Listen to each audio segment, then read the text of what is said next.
What's up everybody, I'm Grant Burton, this is Disco Elysium and I am of course going to play Disco Elysium like I've just introduced myself. And just bear with me, I am sorting some things out behind the scenes here. Right, text size, well if that's the size of the text I'm going to need it bigger.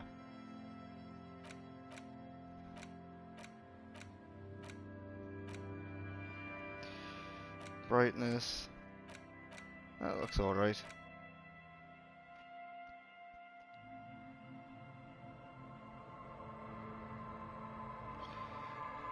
I don't know what hardcore mode is, but it sounds like maybe I shouldn't do that for my first playthrough of this game. But yeah, this is Disco Elysium, the final cut on the PS5. It'd be interesting to see how well this translates to a console as opposed to the PC. Right. I want to create my own.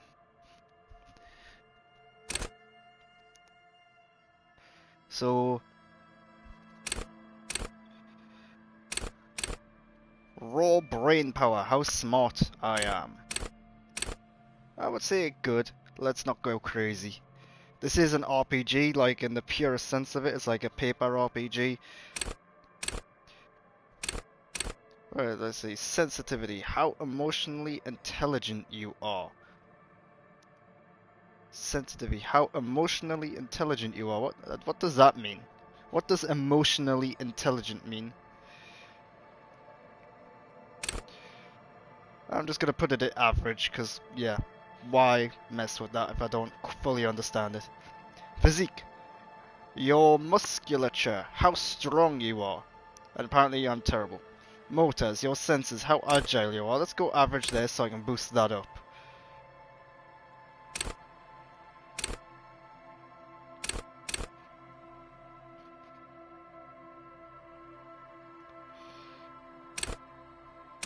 Right. I'm gonna leave it at that for now.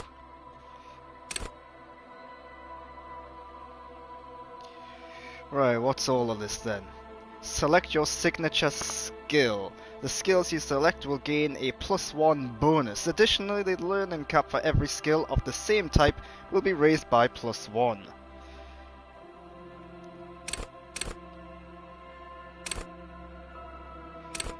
Logic. Wield raw intellectual power, deduce the world. Call upon all your knowledge, produce fascinating trivia. I don't see the need for that right now. Practice the art of persuasion. Enjoy rigorous intellectual discussion. That could be useful. I might get that. Play the actor. Lie and detect lies. Understand creativity. See art in the world.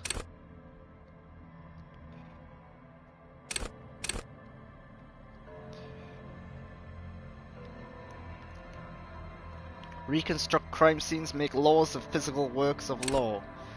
Right, I can't be bothered to read all of that, and it's very small writing, even though I put the text on larger.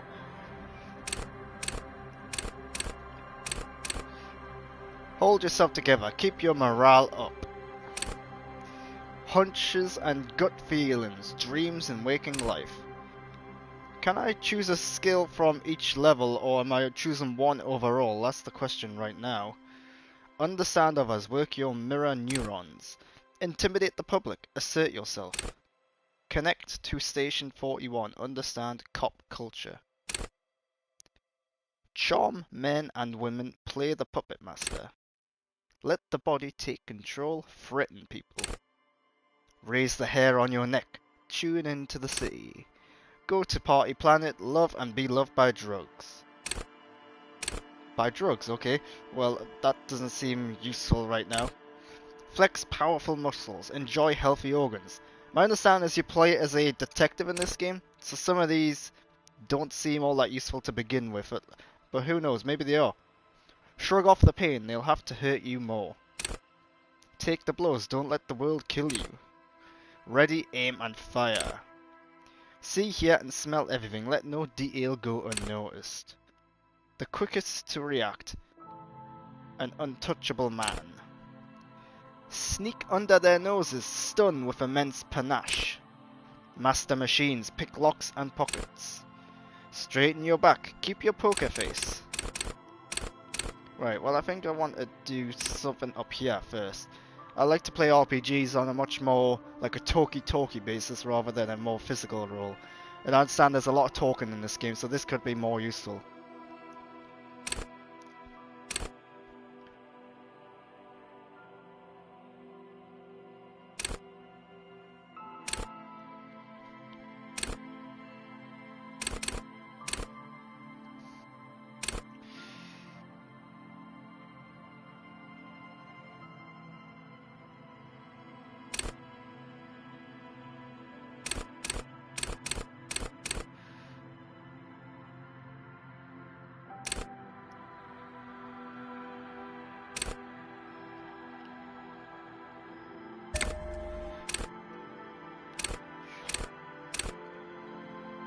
Right, it seems like yes I can use one from each level or whatever. So I think that's what I'm gonna do if it lets me do that. I'll just mess around and see what happens.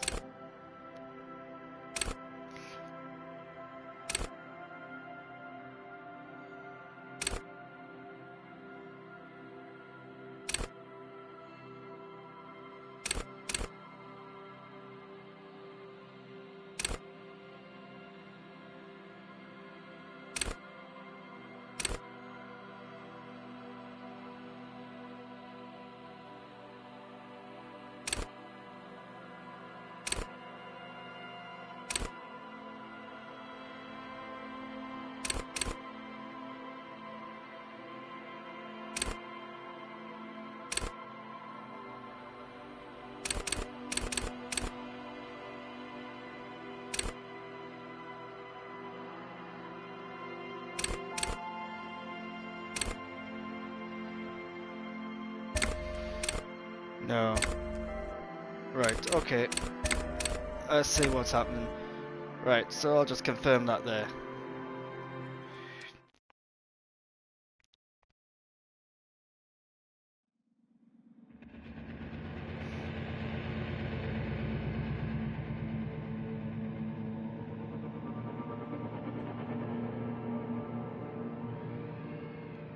There is nothing.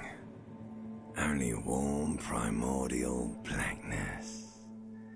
Your conscious ferments in it. No larger than a single grain of malt. You don't have to do anything anymore. Ever. Never, ever. Never, ever, ever, baby. An inordinate amount of time passes. It is utterly void of struggle. No ex-wives are contained within it.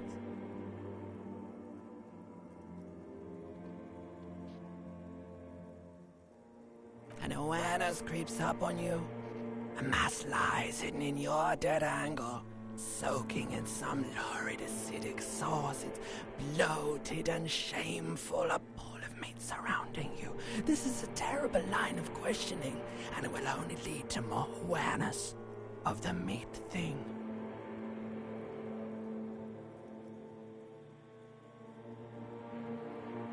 Ex-love. Ex-tenderness. It is foolish of you to resurface to the loss. Not after all the damage you've suffered to get here. Some of it irreversible. Stay. Sail with me through the abyss of pelagic zone.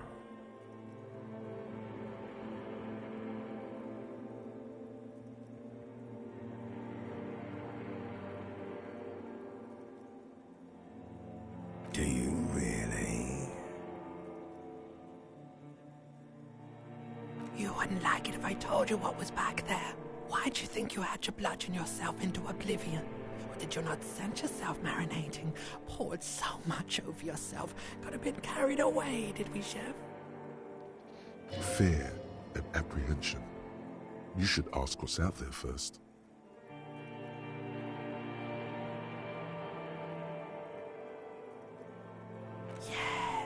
your one disco mother.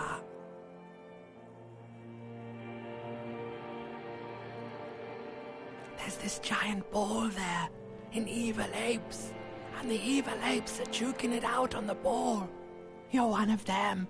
It's basically all just evil apes juking it out on a giant ball.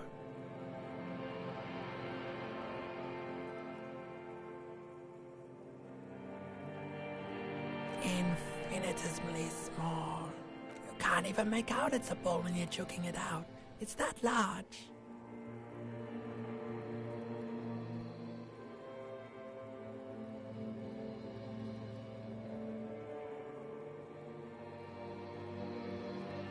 Vying for resources is a stupid expression you picked up somewhere. The part of the presentation you want to take home with you is this.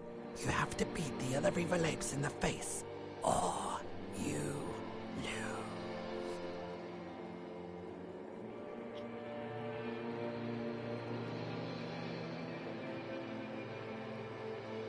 Somewhere in the sore, bloated man-meat around you, a sensation. Like a fly to the ointment, your conscience sticks to it.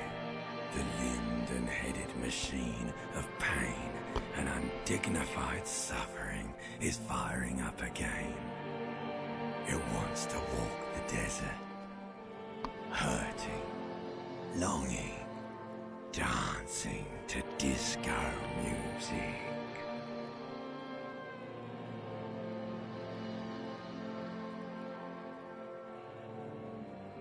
The stench of liquor rises from your mouth, and with it, an ungodly headache.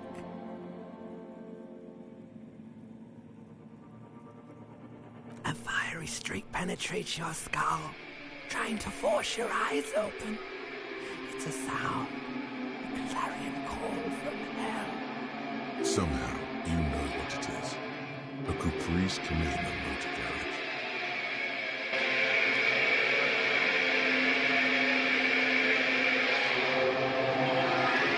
So far, very weird, which is what I expected. I have seen some walkthroughs of this game online back when it came out on PC, and I was eager to play it then. I just didn't have a PC capable of doing it. But here we are on the PS5.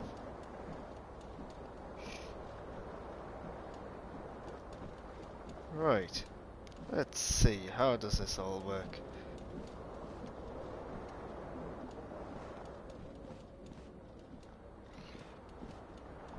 No tutorial instructions or anything like that?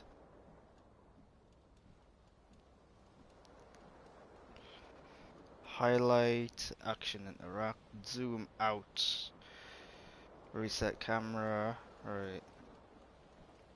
Right hand, left hand. Right, let's see.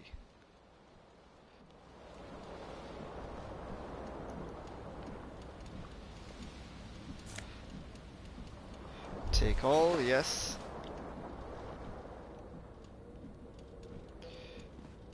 Right, how do I get to my inventory? The lack of tutorial is a little bothersome right now. How do I get to my inventory? It doesn't say. Ah, right. I can put pants on. No, I already had pants on. Right. You hear a jingle. Keys are clinking in the pocket of your flare-cut pants. It says, whirling in rags, on the aluminium keyring.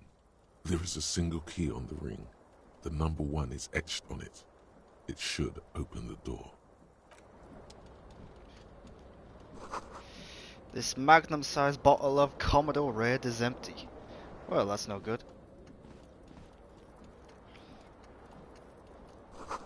Looks like someone tore out the tape while the song was playing. This reel-to-reel tape player is still on, rolling empty.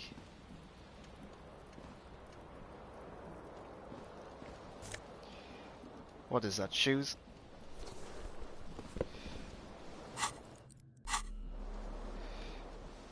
wearing shoes now. It automatically puts the clothes on. I'm gonna have to remember that. I can't access the other parts of the menu yet. Clearly I've got a headache of sorts.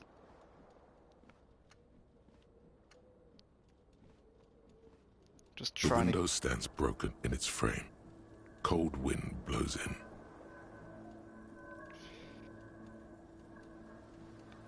So I can look out, or use that to assess the damage.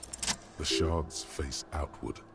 Whatever broke this window came from the inside. Okie dokie. A fine web of scarring covers the back of your right hand, but none of it is recent. More likely a projectile than a held object. There are no fragments on the floor from pulling a tool back in after impact. It is too large for a bullet, yet too small for a piece of furniture.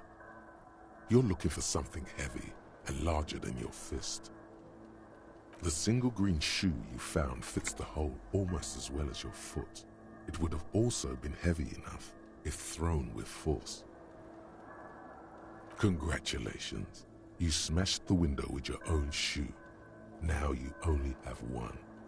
If you're lucky, you could still find the other one on the balcony outside. The door to it should be outside your room. You mean someone else took your shoe off and smashed the window with it? I mean, it's possible, isn't it? This person also forced the drinks on you. The cool wind gushes in. Your toes curl up from the cold.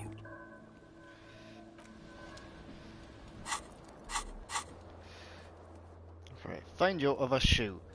Filed Monday 8/11. Seems like your green snakeskin shoe is missing its partner. You should find it before you go venturing into the wild unknowing. 2 shoes are better than 1. Unite them again. To be honest, I didn't even know I picked up 1 shoe. I thought it was a pair of shoes, because you know, they usually come in pairs. Let's get this, I believe it's a jacket. Disco ass blazer. Okay, cool.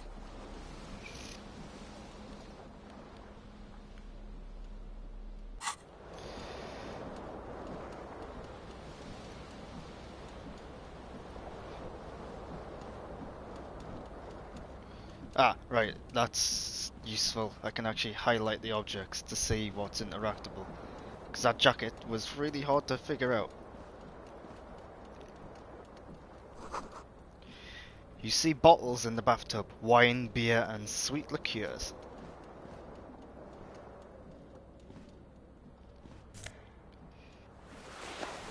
White satin shirt. A mirror hangs above a bent and broken sink. In a fierce discharge of masculine energy, someone has ripped half the faucet off. Hot water sprays from the base and steam covers the mirror. You cannot see yourself, just the outline of a man. Suddenly, you realize you have no memory of the face that awaits you there, underneath the soft vapor. As you slowly reach your hand towards the surface of the mirror. Abort. You clearly have not thought this through. You won't like what you see there, and you will never unbecome it. I don't care. Maybe I should touch it first, make sure there's nothing wrong with my face. Behold. Okay.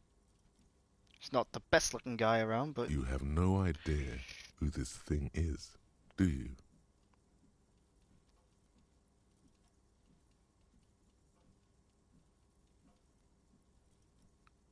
It appears you're also dead. There's clearly rigor mortis on your face. Or wait, is that an expression? Are you trying to make an expression with that face? Why?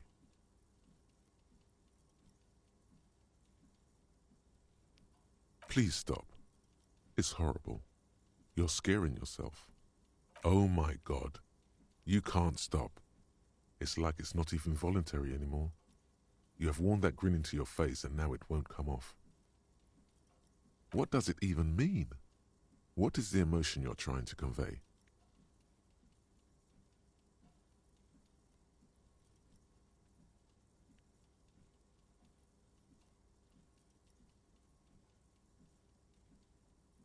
There might have been, 10 years ago. It's little more than a cadaverous spasm now. Dig deep into your mind to locate the source of the expression. Attempt to stop the expression from happening. It's a very low chance, but why not do it anyway? Like the rest of you, it comes from a bad place, somewhere in the past. That's all you know for now.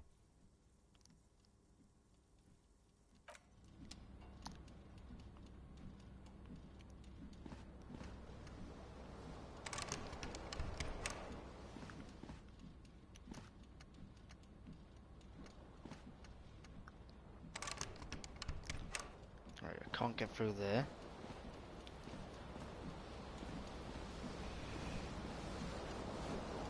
How do I get onto that balcony?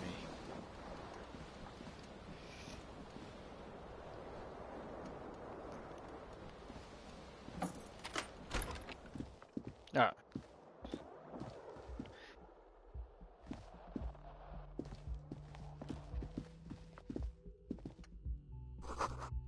The calendar says it's March, the year is 51. The young woman raises a cigarette to her lips. Her eyes are brown and her face is speckled with birthmarks. She can't be more than 28.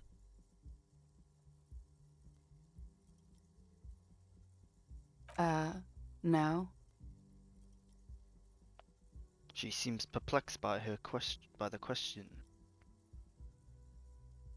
Because you're a police officer, sir.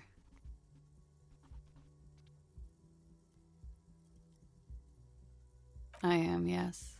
Unless you've been feeding us a set of very well-rehearsed lies all this time. You've been here for 3 days. On official police business, no less. I couldn't say. In truth, so far, mostly drinking. You have no doubt about the drinking.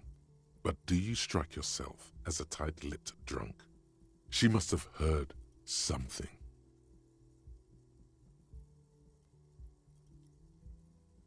Right, there's a low chance of that, so I'm just going to avoid that for now.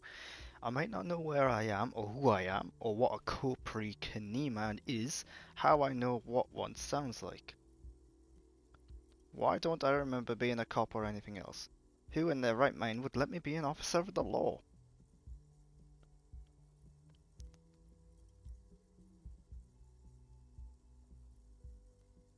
Could it be because of the drinking?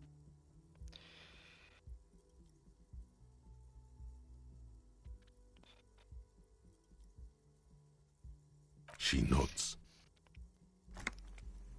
But I do know when someone's not telling me the whole story. What am I doing here? There's What's my a mercenary case? out back. He's been hanged. The body has been there for a week now. The locals probably got tired of it and called the cops. I didn't mean to overwhelm you with information. You seem a bit lost, officer. Don't be so harsh on yourself. They let almost anyone be a police officer. Try the expression on her. Let her know let her know you want her physically. Low chance, 17%. What have I got to The lose? words have already left your mouth. Right. What was that? That's not even how words are used. What did you say? Come on. Say it again. No. You see, that's not what you said. You said... Come on, man. Freddy, please. Goddamn right you did. You crazy asshole, you. What kind of cop are you?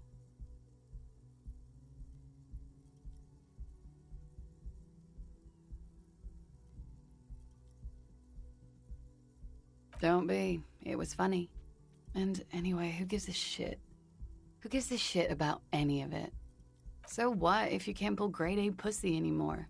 There are other things in life. More meaningful, more fitting for a man your age. This is Fata Morgana. One thing, though. It's gonna suck for you later when you have to interrogate me.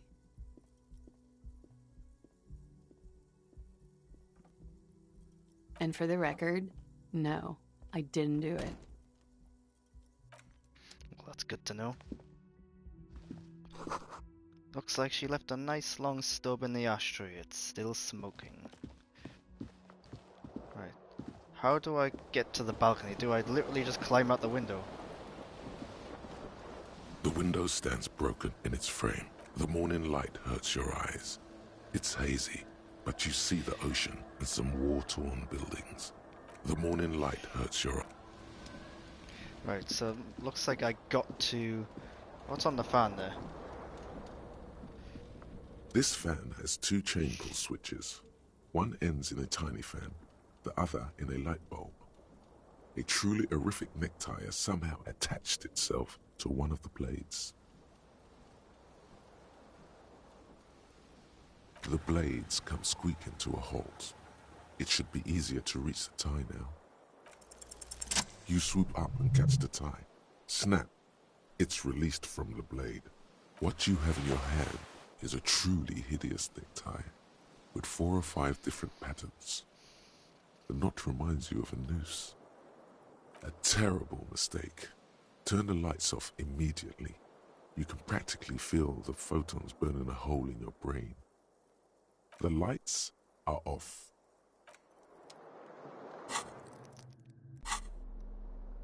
Right, so I've got a necktie now. Do the clothes have perks? Yes. 1 Esprit de Corps halogen watermarks. A real statement to wear. The text is really small. I've put the text on large as well, and I'm having a hard time, I've got to be honest. I realise there's a lot of information that's got to be conveyed on screen, but still, it's a little much.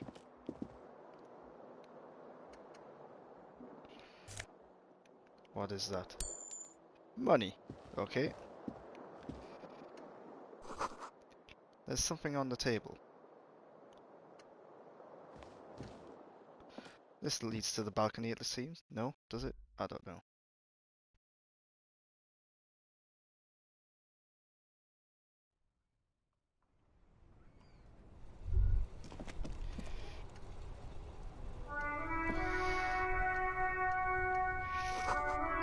The smell of the sea makes you dizzy. I found my shoe. There we go. Got the full ensemble now.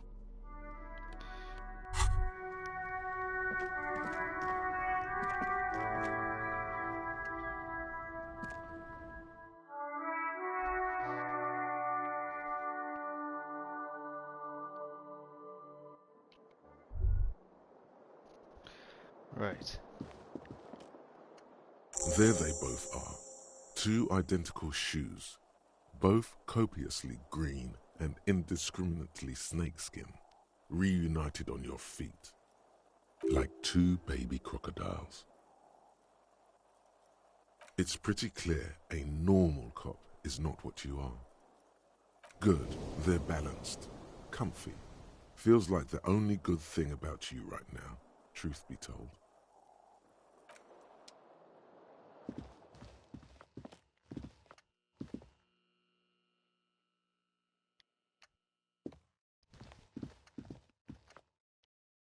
The door is closed. There is no answer. You hear the shower being turned on, somewhere inside. A tremendous loneliness comes over you. Everybody in the world is doing something without you. The door is closed.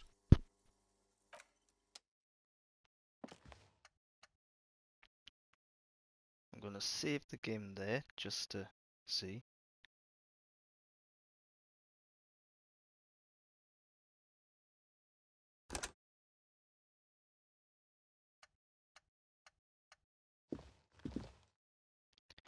Alright, what's this here? This is the weekend edition of the satirical newspaper Trompe le Monde.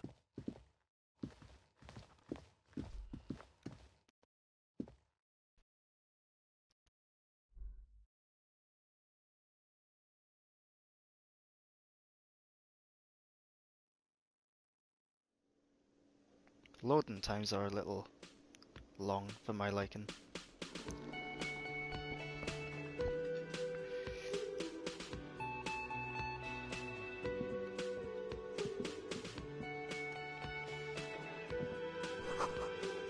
A big old karaoke mic just waiting for someone to sing into it. This is where the lyrics would be.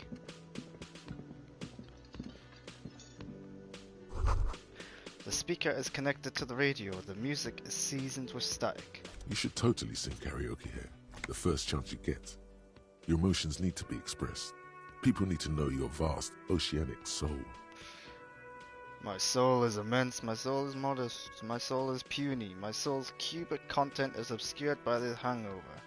Utterly. And it needs to be heard. Through a PA system. By other people.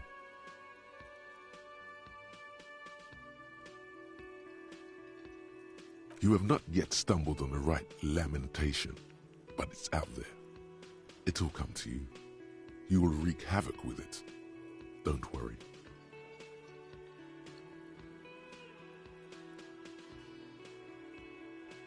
No. Don't sing the happy song. It's stupid. Sing the sad song. It's profound. You have to find something tragic to sing first, though. This goes well with a theory I'm developing that I'm a down-on-my-luck superstar person. Who is mistakenly identified as a cop for his prominent jawline?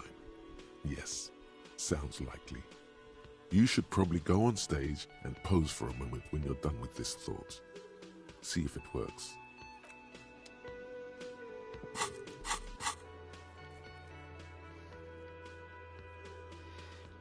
Right, get hold of a sad song on tape.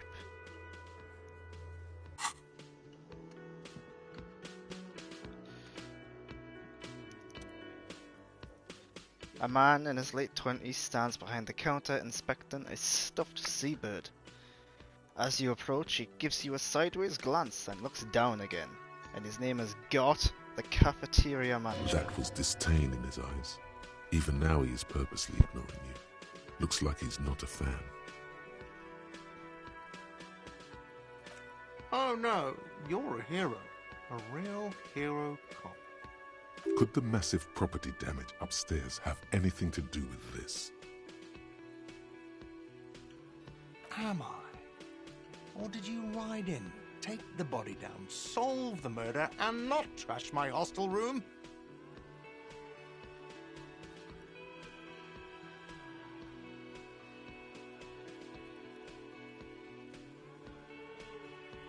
No, you see, actually, you didn't. You haven't done anything even remotely useful since you got here. No, I haven't seen you around. I'm not always here.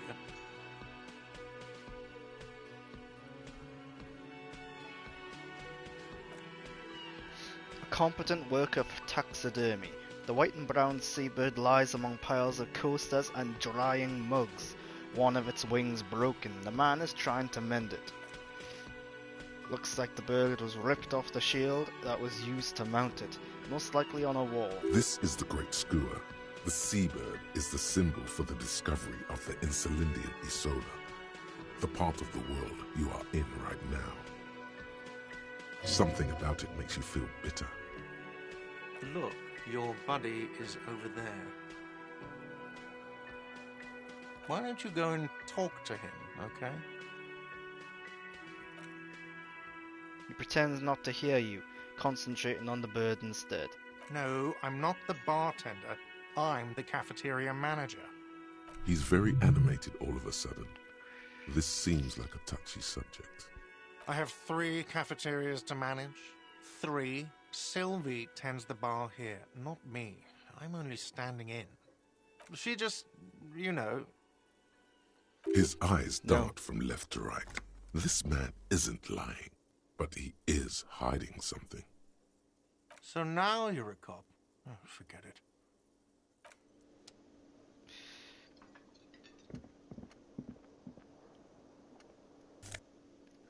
What is that, a fire extinguisher? I don't see why I would need that. This is a water cooler. A large bubble is rising to the surface. This menu has been wiped clean, only the word Monday is written on it. A woman's hand wrote yesterday's menu. Today starts in a man's handwriting.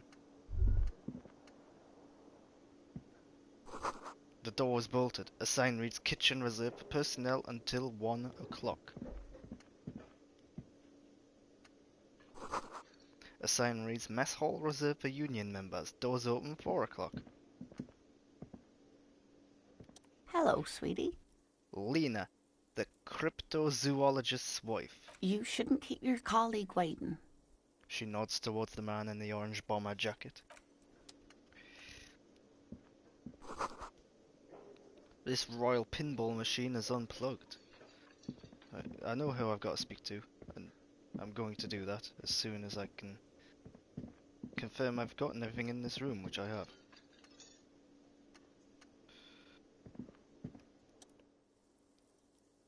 A bespectacled man in an orange bomber jacket is tapping his foot on the floor. Looks like he's waiting for someone. You. As you approach, he narrows his eyes and extends his hand in greeting. If an assault were launched on this building right now, if the windows came crashing down and the whole world descended upon you, this man would hurl himself in death's way to save you. You are sure of this, but why?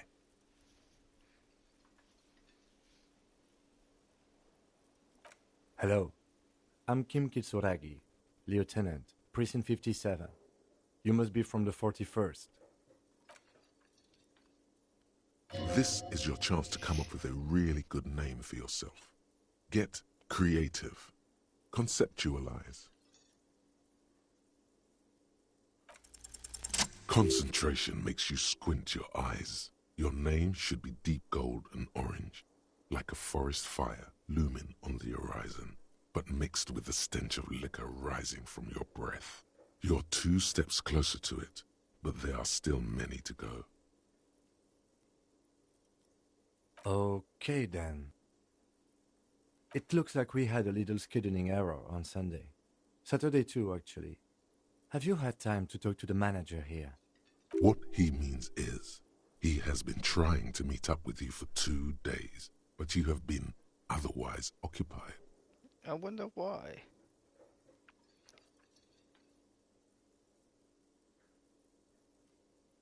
If you don't mind, we should talk to him again. Ask him for a rundown of the area. Now that I'm here as well. I understand the scene is out back, right? It also wouldn't hurt to assure him the police are finally here. In full force, I mean. Have you mapped out the initial interviews?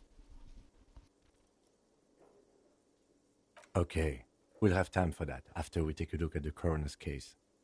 Have you removed the dead body from the tree? So, the body is still in the tree. This is the first time you detect a weariness in the lieutenant's voice. It is obvious he would have preferred for the body to no longer be in the tree. Where it has been hanging for 7 days straight. We should go there as soon as we are done talking to the owner.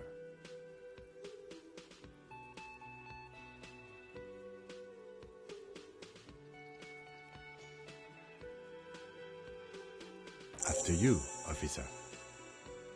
If you're about to embark on an investigation, shouldn't you have a badge?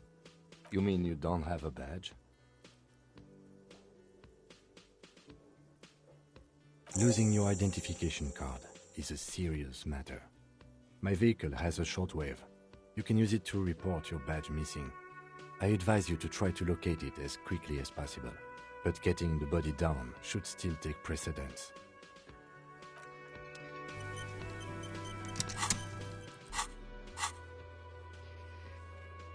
Right, so report my badge missing, inspect the victim's body, interview the cafeteria manager, and sing karaoke.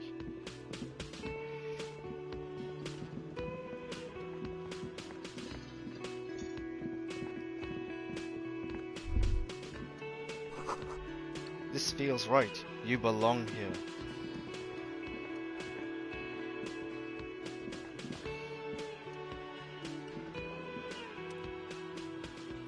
What do you want to know? No, it's not a particularly mysterious case. The deceased is a security guard for a corporation involved in a labor dispute. It doesn't take a DeLorean polymath to put the pieces together. I just don't see the case getting more mysterious than that.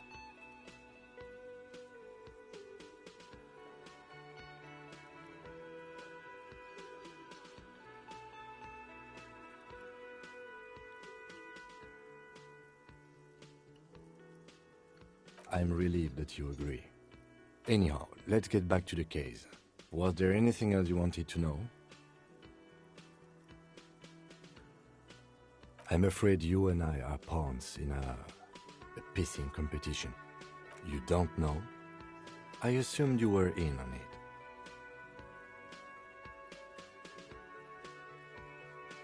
It's just stupidity. We shouldn't waste any more time on it. If you want my take, ask me after we've inspected the victim. Later. Was there anything else you wanted to know about the case? Good.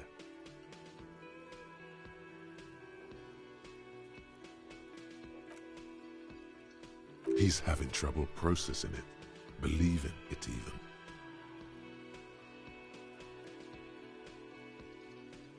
Have you tried concentrating on something other than your personal affairs? There is a sudden, harsh edge to his voice, like he's tired of hearing about your personal affairs.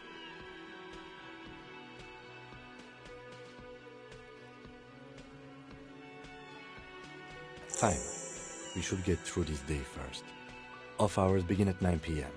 If you're still having trouble then, I can give you an orientation. Not a fan. It's just the nature of lieutenancy. The RCM deploys a self-styled structure called the Decomptage as its chain of command. Every lieutenant is responsible for 2 sergeants and 8 officers. That means the average lieutenant has to deal with quite a few personal affairs. Even you know this. Try work, the case at hand. It can work miracles.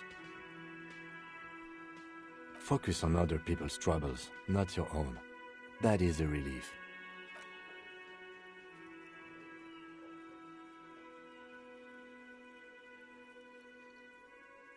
Me? I don't see how my life is pertinent to the investigation. That's a fair point. All right, for the good of the investigation, what do you want to know? That's because I'm half Seolite, or quarter. My father's father was from Seoul. So was my grandmother, but from my mother's side. It's not an interesting topic. I don't speak a word of Seolite, and I've never met either one of my grandparents. There is nothing ethnic I can tell you, or anyone else. That's correct? You feel a slight urge to put the lieutenant down for this, but you can't quite muster enough testosterone. I guess you don't need glasses, then. That's because I'm half Seolite. It's a part of the world, officer. A geopolitical entity. Seoul is a protectionist, isolationist, pan-Isolari state west of the Insulindian Isola. Actually, it's quite interesting. Some would even say mysterious. You're barking up the wrong tree. I don't speak a word of Seolite. I've never met either one of my grandparents, and I've never been to Seoul. I'm a regular Revacholier. No. Oh, okay, that was very abrupt. What do you mean? I have no idea what you're talking about. The lieutenant's conceptualization skills must be rather rudimentary. The lieutenant is a police officer of the old school. His concerns are material and extrinsic. But this isn't an old school case.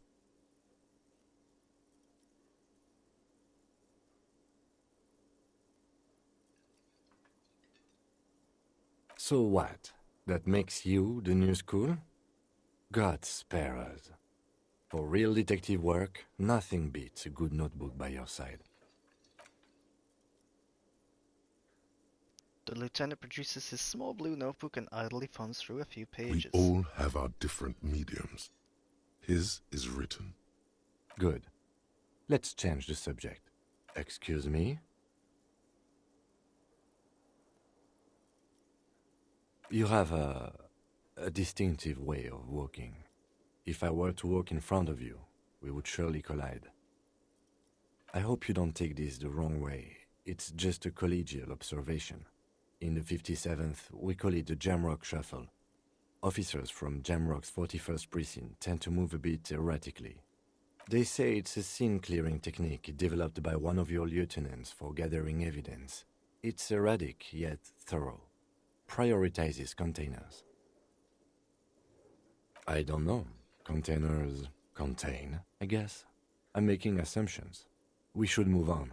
Passing along frivolous interdepartmental stereotypes is not usually his oeuvre. He regrets bringing it up. Alright, let's interview this guy now and get some information about this.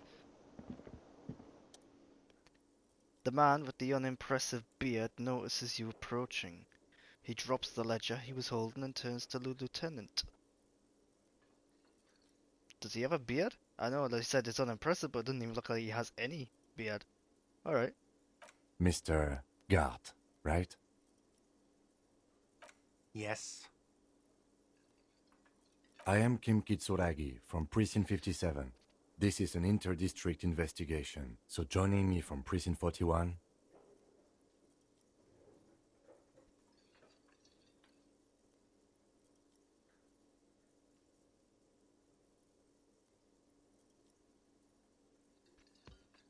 Are you kidding me? It's you. It's obviously you. You smell like liquor. And you're orange. See? Everyone agrees it's your color scheme. We're on the right track with this name thing. Is this what you get when you call the police now? We've been waiting for a week here. Sir, I understand your concern, but we are here to do a job. And for us to do it, I need you to stay calm. Yes, of course. I know it took us a while to arrive at the scene, but it also took you a while to call us. It was you who placed the call, correct? No, I only just got here. It was probably Sylvie who called you. She usually works the bar here. I'm only temporarily taking over her duties. Do you have her number? As a matter of fact, I do. You said you just got here. From where? Are you a local? What, of Martinez? No, I live in Jamrock. I only sometimes come here to keep an eye on the place. This is just one of the many cafeterias I manage. I thought he said he had 3. But you still know your way around, yes? In case we need directions. Like 3's quite a lot of cafes to own, I think. It's more than one, but it's not many, is it? Yes, I know where some things are, but as I said, I don't live here. I just used to work here. And I'm not going to start working here again, if that's what you think. I didn't imply that. Detective. He probably means this is where you step in and ask your questions.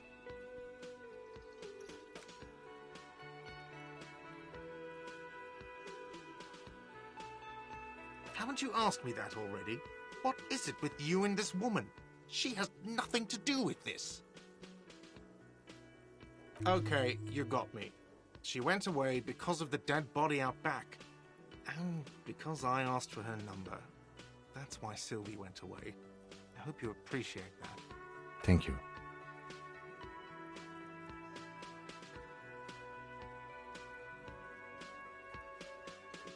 I asked an employee out. She didn't want to come, but felt obliged to. It was a bad idea. Now, what is so goddamn fascinating about that for you? It's got nothing to do with the lynching.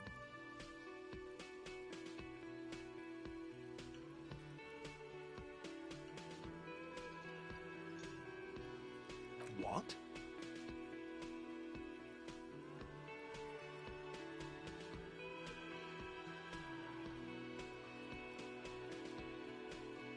Is that so? Mr. Feminist? He catches the rest before it leaves his mouth, probably thinking it's best not to say anything. Behind this building, there's a courtyard. They hoisted him up on a tree there.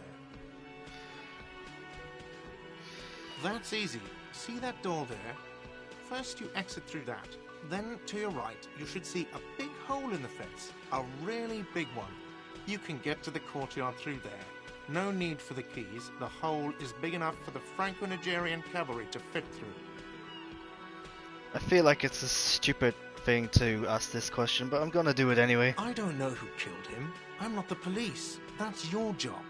What are you, crazy? Of course I didn't kill him. Let's go. Not so fast, Mr. Feminist.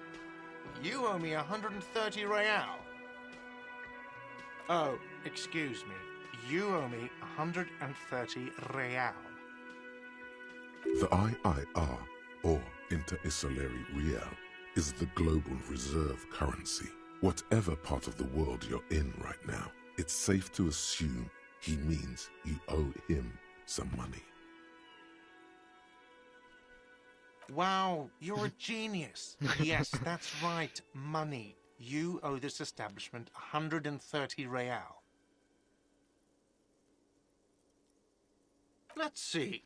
3 nights at a tariff of 20 real comes to 60 real. Then there's the window you annihilated. The hole in the window was the first thing I saw when I came to work. So don't try to tell me you didn't. That will be 40 real in damages. Another thing you've annihilated is half the bar. You've run a tab of 30 real. Actually more, but we'll round it down to 30 for your hard work maintaining the stability and order of Revachol. That's 60 plus 40 plus 30 equals 130 real. And yes, real is still money. You can't arrest me. I haven't done anything.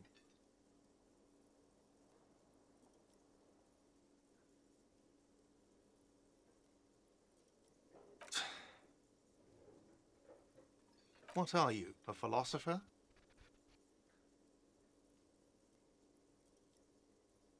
Money is what grown-up people use to pay for things. Things like this hostel room, or 8 bottles of potent blend, and 9 packs of Royal Extra. We use it for everything, really.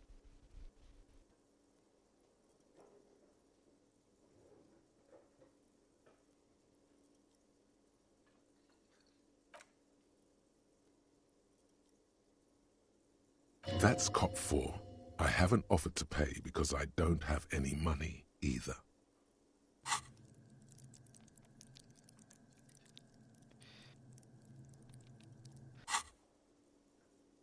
I'm sorry, but he has to pay. I can't let him stay here any longer if he doesn't. If he doesn't have the money by tonight, then...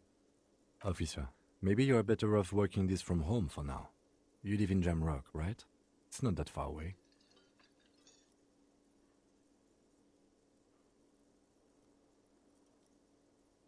Officer, you really need to take this up with your station. I have a shortwave radio in my car. Call them, ask for assistance. We have to get this investigation started now. Good luck. Right, so what's going on in these now? New missions and objectives. The pissing competition. Apparently there was a pissing match between Precinct 41, mine, and Precinct 57. Kim's asked about this after the initial inspection. End of day debrief with Kim. So that can happen later on. Who made the call reporting the crime? Call Sylvie using Kim's shortwave to ask whether she made the call and pay for the damages. So I've got quite a list of things to do. And what does this do?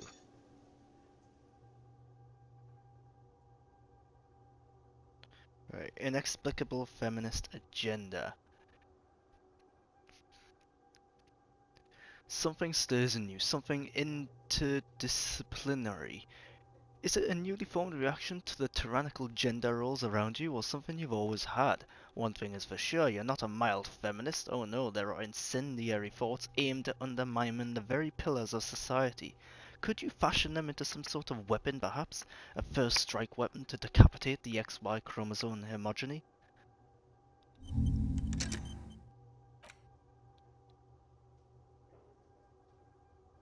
I don't know what's going on yet.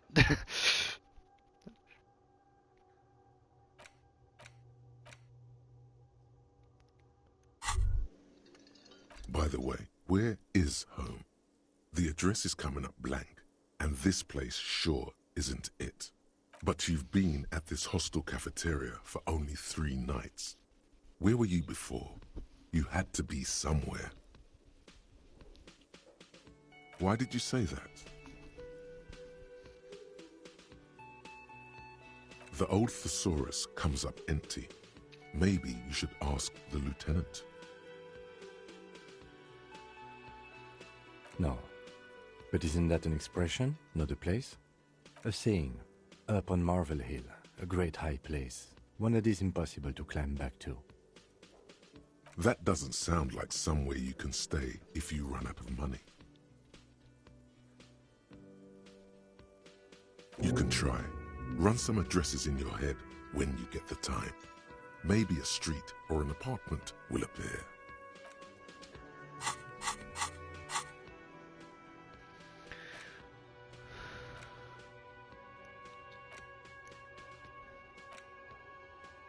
Right, okay, so it looks like I've got to wait 3 hours 42 minutes. I'm assuming that's game time and not real time for that to actually come to some sort of resolution.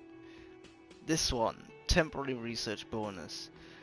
Let's rewind. Let's trace your drunken steps back home. Jump across the raised channel bridge southwest of here. Fall over. Get up. Get off the asphalt in 20 minutes. Shuffle your feet through courtyards, scaring little children.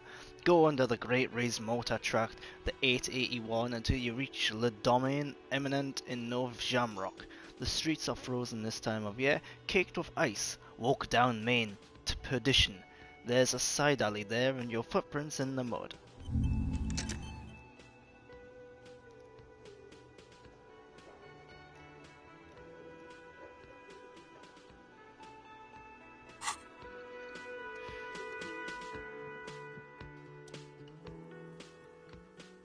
What do you want to know? Maybe you can tell me what you do know, to help me narrow it down a bit. Then you are not that far behind, actually. Do you want me to brief you? 3 days ago, the RCM Emergencies Desk received a report about a security guard who was found hanged in Martinez. An anonymous caller said there was a dead body behind the Whirling in Rags hostel cafeteria. The cadaver had been there for 4 days. No one had come to investigate. During that time, the victim had been stripped of his belongings. The caller did not identify him, but used the word lynching. There is an ongoing labor dispute between the local dock workers and the logistics company Wild Pines. I was told we should approach the death as part of this dispute.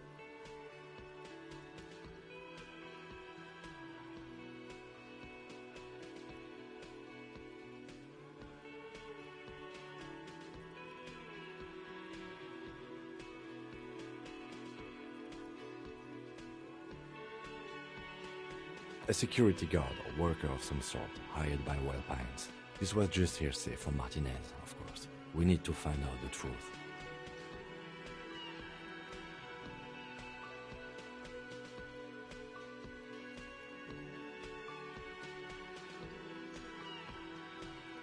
They didn't identify themselves in any way. The tone was muffled using a device of some sort. The desk could identify neither the caller's age nor sex. There's a strong prejudice against involving the RCM in what's seen as union matters. The dock workers' union is the de facto police in Martinez. Now it appears they've started executing too. We cannot allow that. That's us, the Revachol Citizens Militia. We're the police in this city. The RCM, or the Revachol Citizen Militia, is the police force you and him are part of. A self-organized peace corps of the occupied city of Revachol. The RCM operates within a legal twilight, yet its authority is rarely questioned. It's super useful to know this.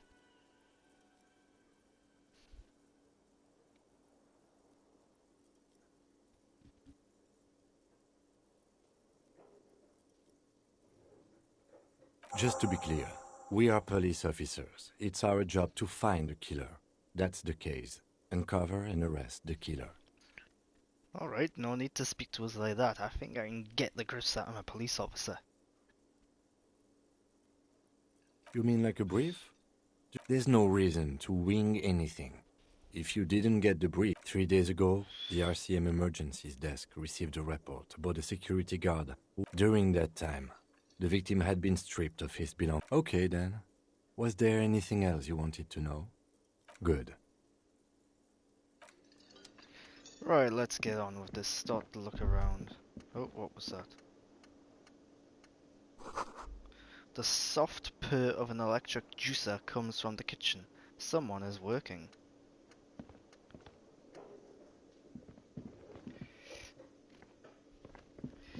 Can I go through the door now?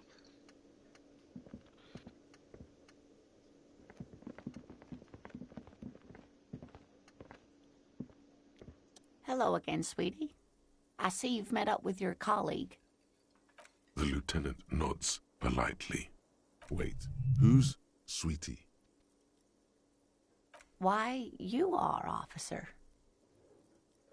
You're a handsome man, officer, with your mustache and your chiseled jaw and that silly dimple on your chin.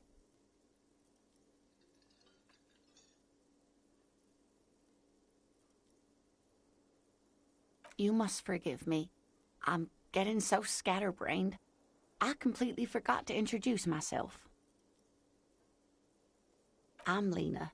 My husband Morel and I are staying with our friend Gary just down the street, but I come here for tea when they're away. This Lena is wacky enough for the motley crew. Hire her on the spot.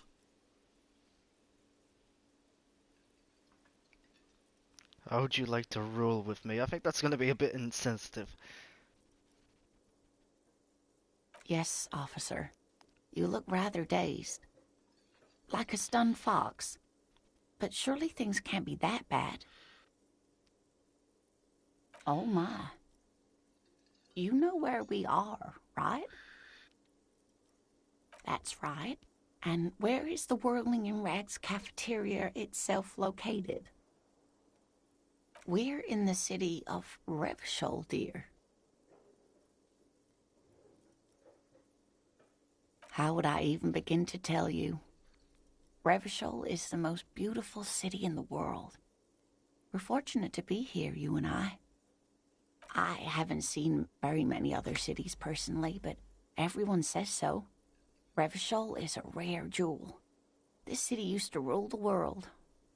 It has seen better days. Speaking of history, you know what year it is, yes? That's right, dear. How splendid. Here, take this pen. Knowledge should always be rewarded. Her relief is palpable. She was getting pretty worried about you there, but now she relaxes her shoulders. I can tell that this is taxing for you, so I'll just ask one more question. What regime are we living under? What mode of government?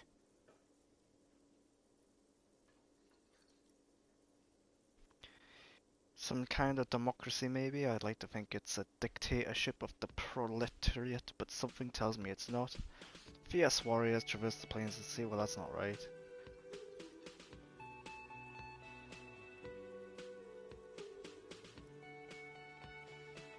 Nope, sadly not. Revachol is what's called a zone of control, under an alliance of foreign powers called the Coalition. We have no government of our own, and what democracy we have is market-driven. Meaning, buying is voting.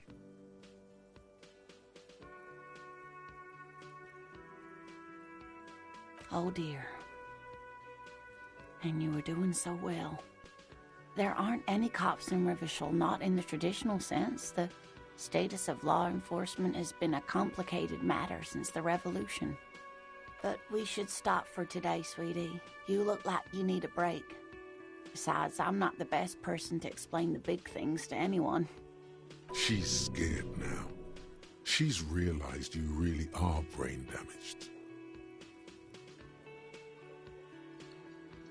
A defeat, I'm afraid. The people of this archipelago tried to build something new, something different. The rest of the world didn't like it, so they came and ended it. This was 42 years ago.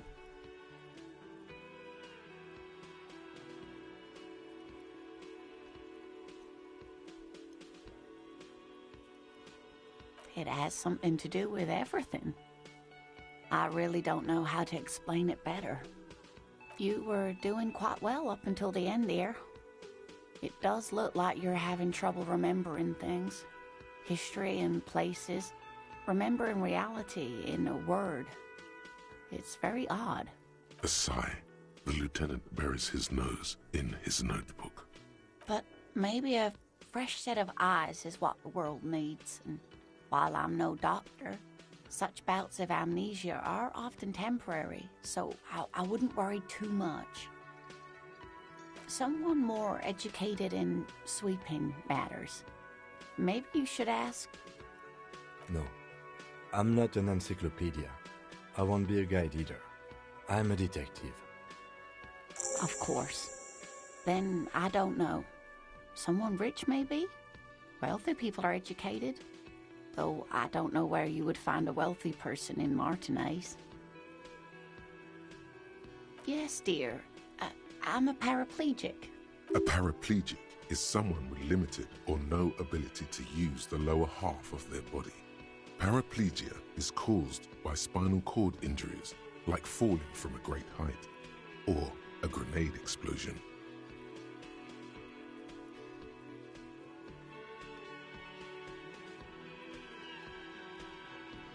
That's quite all right. I'm used to people asking questions. I know they're thinking about it anyway. Whatever do you mean? I want you to be my wheelchair partner in fighting crime, ridden backyards of corpses, catching sequence killers. Sequence killers? Oh my. But I think you already have a partner, sweetie. A partner who needs you to help him get a corpse down from a tree.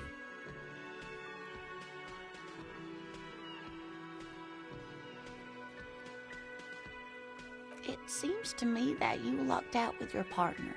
He has the look of an upstanding officer of the law. Someone you can lean on, and sweetie, you are looking unsteady. Oh, sweetie, I heard your conversation with the manager about your financial troubles. When do you get your next paycheck? You must be joking. Although our pay does sometimes feel like a joke. It's not easy to assert your right to a decent living wage when you don't have a strong union behind you. Maybe you should talk to Everard, the union leader. Interesting idea. This Everard sounds powerful. Maybe you can wrangle some coins out of his pocket.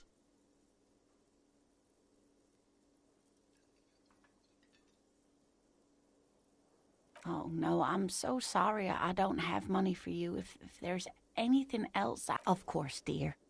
Good luck with your case. Right, what we got going on now?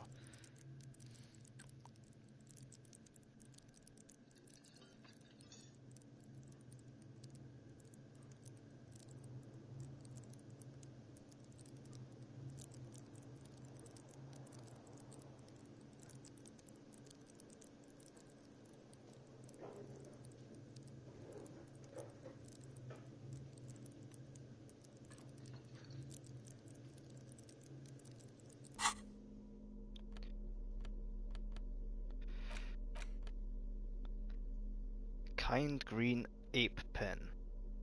A pen with a green ape head on one end. The ape has closed its eyes, a kind of expression adorning its face. It seems to be meditating. Why would I need that? Is it just so I can have a pen?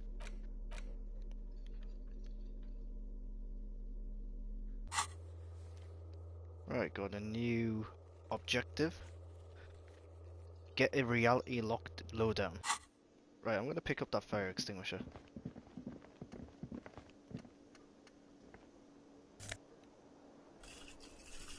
No, it's not a fire extinguisher, it's something else.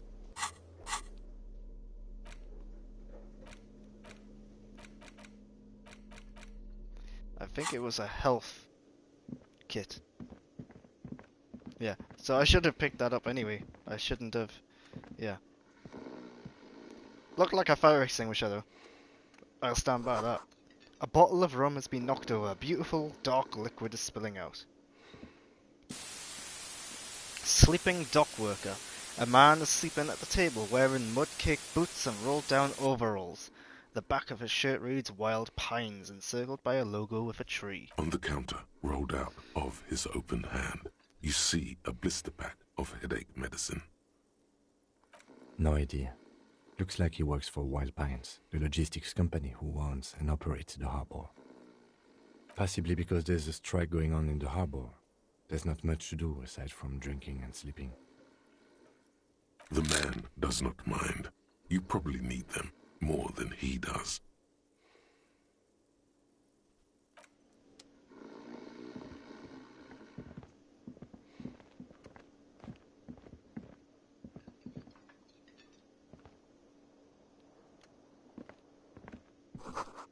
Summer door closed for the winter. Alright, let's get out here.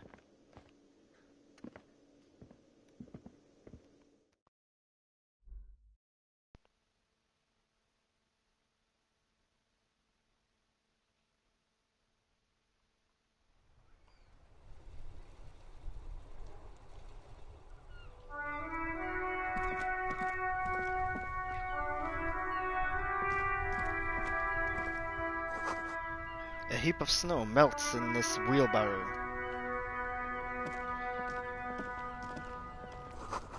The street sign reads, "Fuck the police."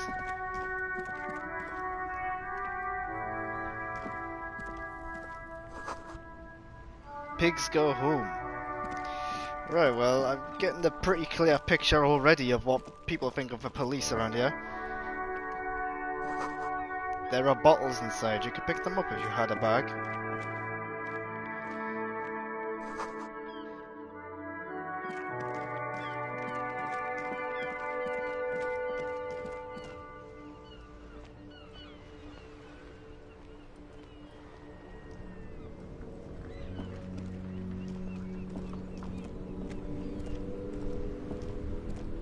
Before you stands a motor carriage.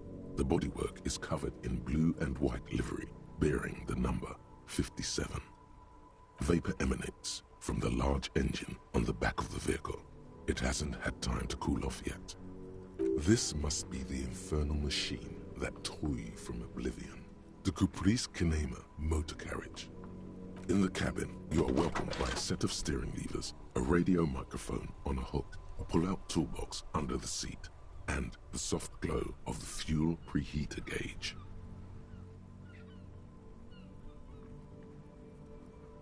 A metallic drawer slides out from under the seat and clicks into place. The tools inside are neatly organized. Take what you need, officer. It's going to be a long case. I'm not protective of my tools, like some men are. He's clearly a little protective of his tools. But what can you do? Work is work. The pull-out toolbox slides back into its nest. Preheater gauge casts a warm glow. The frequency tableau lights up, and the green button labeled Prime Line glows like a feline eye. And then you hear something. The soft purr of electrical kittens. Radio waves cast far and wide over the metropolis. A woman's voice greets you through the static. This is Precinct 57. Hello, Lieutenant. How may I assist you? Hello, Alice. Please assist our colleague from the 41st Precinct here. I'm putting him on. Operating the radio is easy. Just be confident. You've probably done it 1,000 times. This is Officer Alice Demetri, Precinct 57. How may I assist you?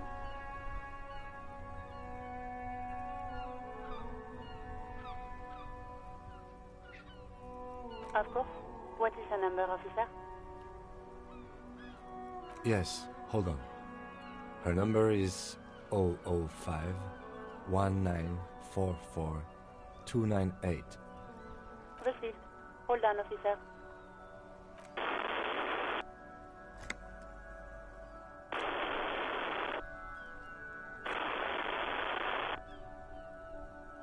Lieutenant Kitsuragi slowly begins to tap a little rhythm with his right foot.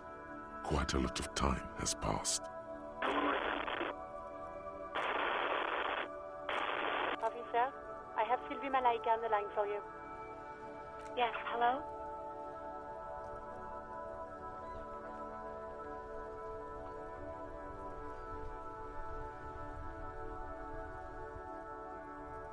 Oh, right.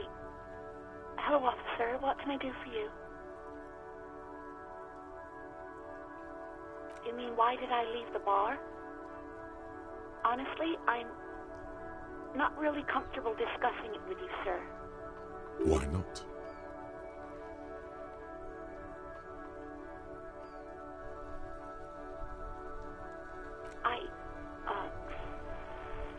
Let's just say I left because I needed to get away from someone. It sounds like that someone might have been me.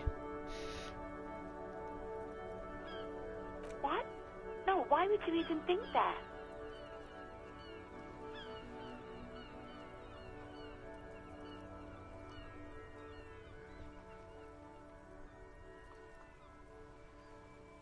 Please, don't bring Gar into this. It's none of your business.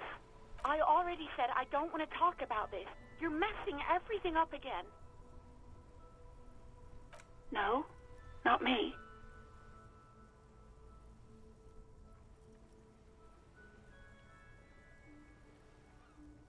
No, sorry. I don't. Not a lot of people have phones around here. Copper thieves take the wires.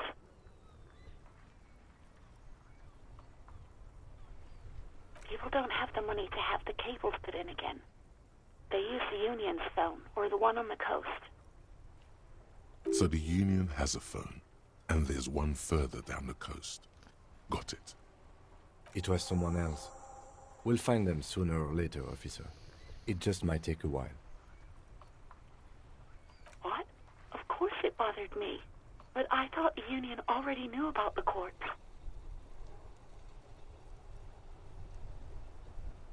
No one calls the police.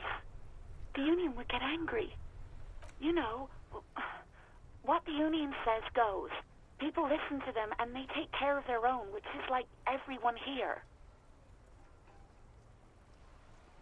Legally, no. In reality, yes. Martinez is de facto policed by the Dock Workers Union. Words are not necessary to feel the lieutenant's discontent for the situation.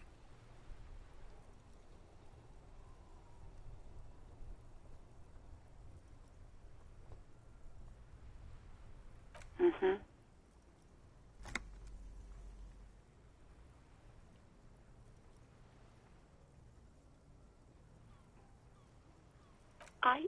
I didn't want to get in trouble with the others.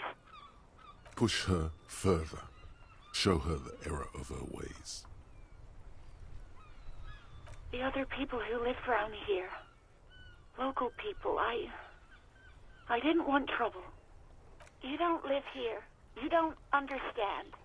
Squealing is frowned upon here. Everything is dealt with, well, by the Union, internally. Please, I just didn't want any trouble.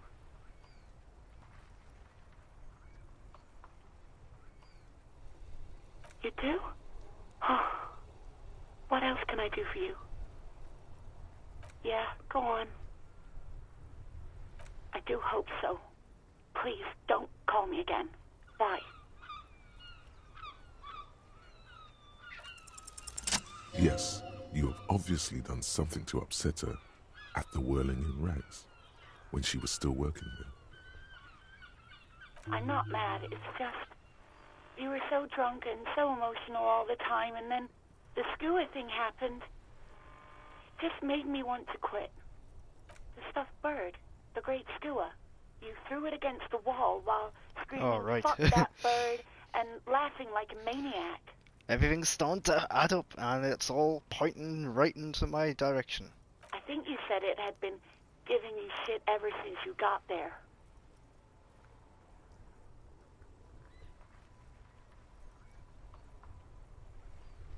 It was a pretty bird, there since I started working in whirling. I really liked her. We call her Scotty. Yes, obviously. You were the worst client I've ever seen. And I have seen so many assholes in this place. I've had sailors fighting, union guys grabbing my ass, kids stealing booze. Once a guy was glued to the karaoke machine every night for 2 months.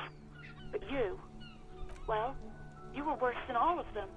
Honestly, you were getting borderline aggressive. Even about little things like not turning down the volume at 3 a.m. I even liked one of those songs you kept listening to on repeat. No more. I hate it now. We Go On by the O.O. I can't listen to it anymore. You've turned it into a parody. To hell with that song. Then there was your room. Your project. An experiment to see how bad it can get in there. I tried to send the cleaner, but you wouldn't let me. Threatened to make me understand. I had no idea what you meant, and I don't want to know. And then you screamed something about how you're actually a real cool guy, and no one understands it. One of the coolest guys there is. The coolest guy in Jamrock. Something about disco, too. And then I had to deal with your toilet.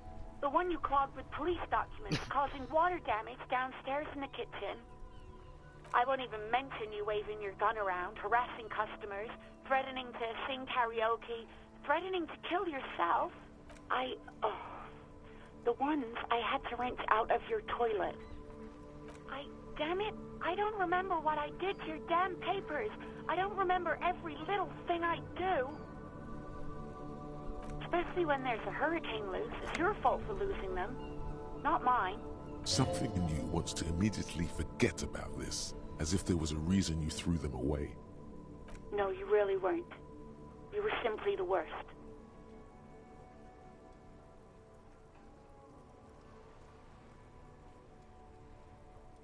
God, I knew I shouldn't have brought it up. Just try not to call me again, and let's pretend it never happened. Wait, really? No, this is absolutely not true. I like Guard. I really do. No, I was actually flattered. I've always liked him. It was just bad timing. With the corpse and all that. Yeah, corpses can be a bit of a turn-off. There's a pause. You can almost see her on the other side. The telephone cord coiled around her index. I didn't know what to say to him later. Then you came and destroyed the place. So I left without explaining. I should have told him, maybe.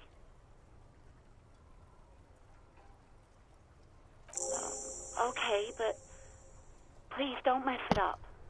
Please don't take out your gun or something. All sorts of things. From disco, rock too. So much disco and rock. Which one would that be? Sad? I think the one you mean is the smallest church in San Sans. Richard, that write-up. Interesting. You still have to find it, however. You hear a sigh of relief on the other end of the radio. Wordless, the call breaks. Then, the already familiar voice. Anything else I can help you with, officer? 57's over and out. In the cabin, you see a set of steering levers, a radio on a hook, a pull-out toolbox, and the soft glow of the fuel. The white suede feels luxurious under the touch, and as you tap on the gauge, the indicator pin jerks as if startled. It's in the large orange sector, indicating the engine is warm.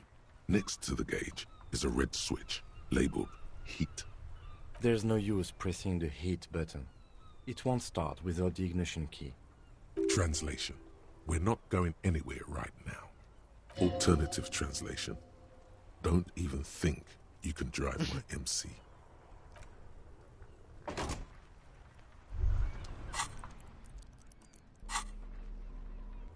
Right. Talk to Gart for Sylvie. I'll do that now to clear things up. And keep searching for the caller despite lacking any obvious leads. This might take some time. Hey, so we've been monitoring you internally, and now we know your Copo type. Yes, guess what's yours?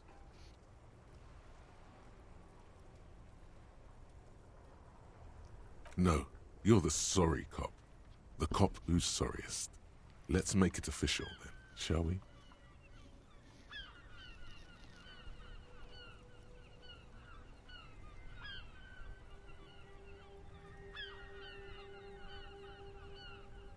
No, you don't. Come on. You'll be back to saying sorry in 2 minutes. Stop wasting time and begin the repentance. Oh, you know. Apocalypse, Superstellar, the advanced interesting cop, liquid shadow cop. But you're too sorry to say those things. So, here we go? Wow. Okay. Fuck off. Maybe we were wrong about you then. Right, back in to speak to Gort.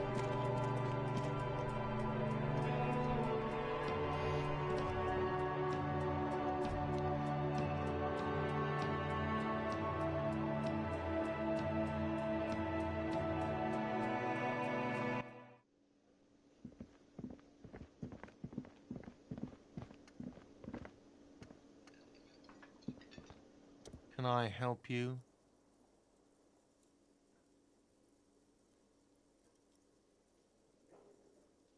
Wait, what? But what about the bird? Yes, the bird. I found it lying on the floor with a broken wing the morning she left. You broke the skewer! I assure you it was him. Alright, fair enough. Why on earth did you have to break the skewer?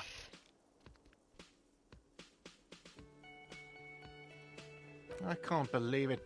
I was so sure it was Sylvie. Even worse, I thought she was trying to send me a message. A symbol of hope and all. A tender type of hope. Something stirs in you. Perhaps this is why you broke it. All right. Did she say anything else? About me, you know? Did she say anything about me?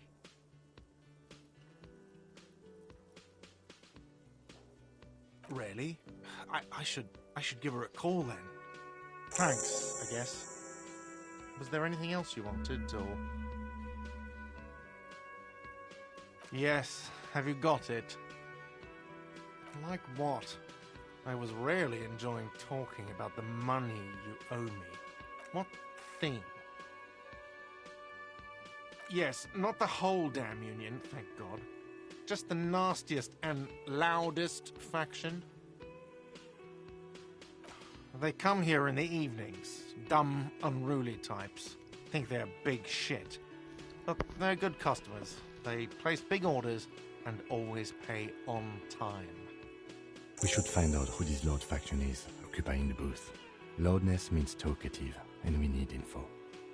We don't. We have to wait. They'll show up sooner or later. Men get hungry, even striking men. If not today, then they'll be here tomorrow. There are these things called days. You sleep between them. He's saying they'll come after you've slept. Just making clear you got that. I know I lost my mind a bit because of the drinking, but I'm not a complete and utter moron. At least I don't think I am. What are you, a cook now? That's none of your business. You're not. You're a menace. Fine, okay. The kitchen is closed until 1 p.m. because the real cook is working. You can snoop around after that, if you must. What?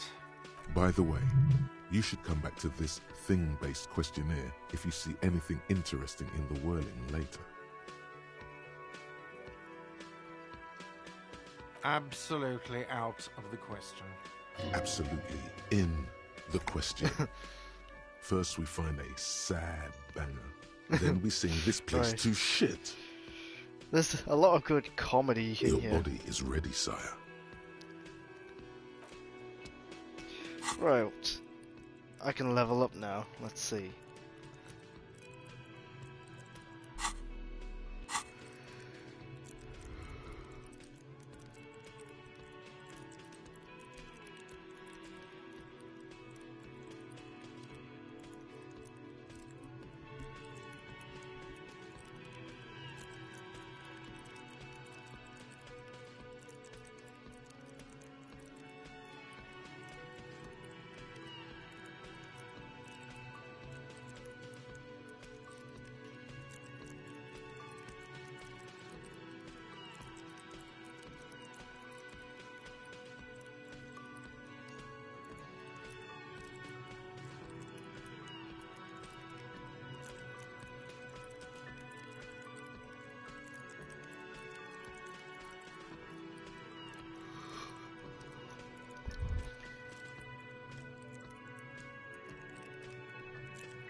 Okay, that'll do.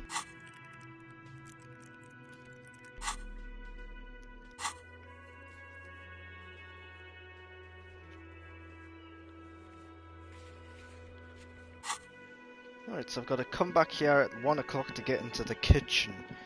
There's a lot of things that you've got to, like, remember in this game, it seems. Come on.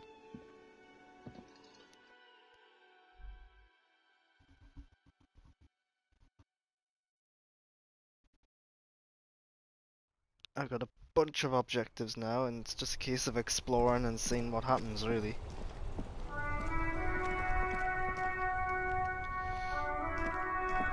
The RCM in Martinez. What can I help you with? We don't see a lot of police around here, that's all. Of course. What can I help you with? Of course. Where to? What do you mean? Yes, sir. District of Martinez. This intersection is called Roundabout North. He knows where we are.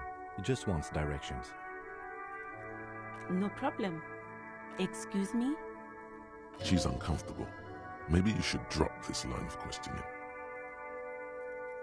She shifts in her seat. Awkward. Me? I am just a gardener. I am working.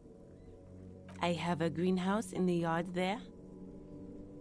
Well, as you probably know, there's a corpse hanging from a tree there. It smells pretty bad, so I have to take breaks. Don't worry, miss. We are here to clean it up. You can get to work soon.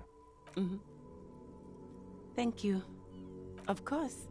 I won't hold you back. Her gloves. You get the feeling that you need them. You have a dead body to deal with after all. Sure. Keep them. I have another pair.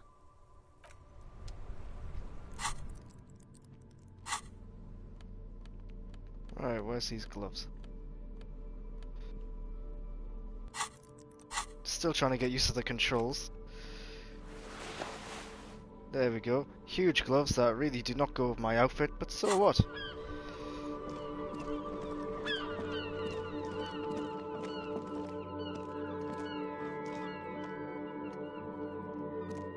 An old call box with a matrix of push buttons lists all the companies in the East Delta Commerce Center.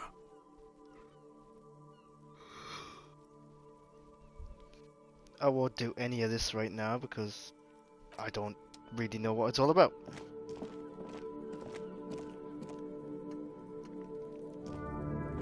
You see a set of tire tracks in the brown slush that covers the plaza mosaic. Hard to say. Your vision is blurred and you're having difficulty concentrating thanks to your relentless hangover. Cop habit. You look at everything. This isn't case related, you think. No, these tracks are not interesting at all. Let the street sweeper just sweep them away.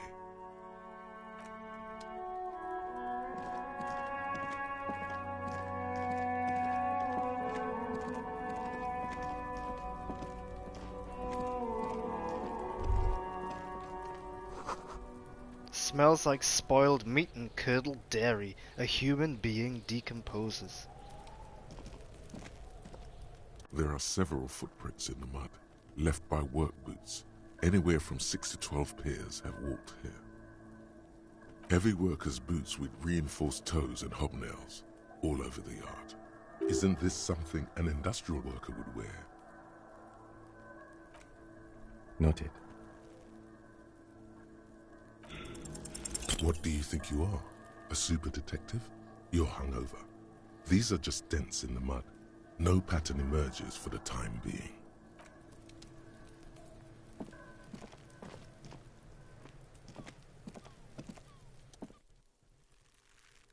The corpse looks at you with bulging white eyes. The face around them does not look human. It's swollen and ready to burst. His lips are fish-like and his tongue like a ball gag in his mouth. You seem to be holding your breath. A cargo belt twists his neck at an unnatural angle. The body below appears stiff. It's letting out an ungodly rot. The smell seeps in even through your clenched nostrils.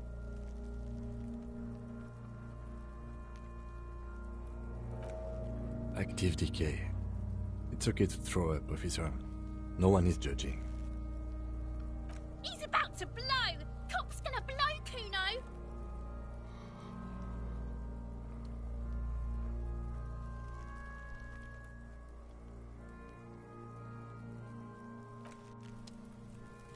Right, so I can't actually get close to the body because it's so smelly and my skills aren't high enough. That's useful as a cop, isn't it? Got this? If there ever was such a thing as an ugly kid, then this is it. He's almost exquisite in his ugliness, like a gremlin.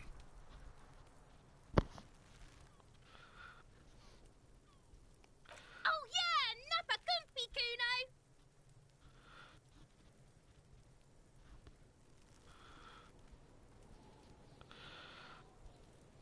Right in the dick, Kuno! Get him right in the dick! Love it in the dick. The boy is sweating profusely. His eyes are like two black holes and his jaw is twitching as if trying to break free from the empire of his body.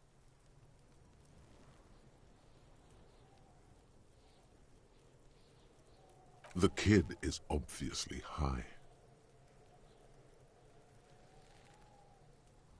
Fuck that! Kuno, yeah! Right in the mouthhole! Shits himself. The rake, Kuno! You should throw the rake at him, Kuno!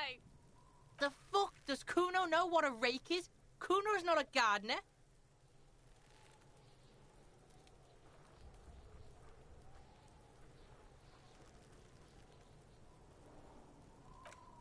We shouldn't do anything. I don't tempt such forces. You will see. The language these kids are using, pure unfettered id. There will be no reasoning with those creatures. The fuck are you talking about? He's calling us Kuno! He says we're fucking each other! Alright. Fuck no! Kuno doesn't buy that shit. Fucking entrapment shit. Alright, entertain the Kuno. Shitload pig. What's your question?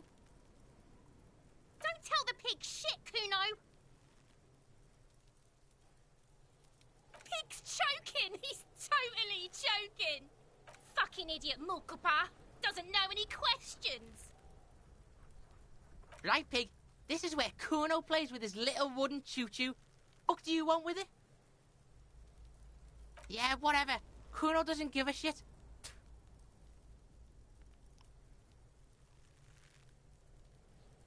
Kuno's Kuno, pig? It's always Kuno, never I. Clearly the kid's using the third-person perspective as a shield.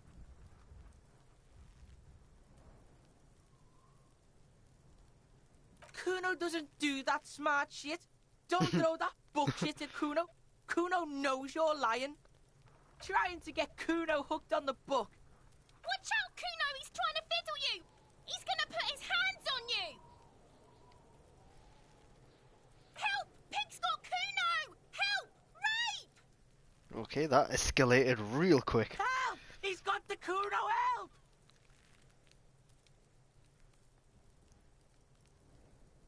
Everybody, please! He's digging his dick out! Right. Escalate, Kuno! His dick is out! You're afraid! Pigs in eating, Kuno! Somebody, please! How did we get here? How did this happen? This makes no sense. There may still be a way out. Just appeal to his reason. Look.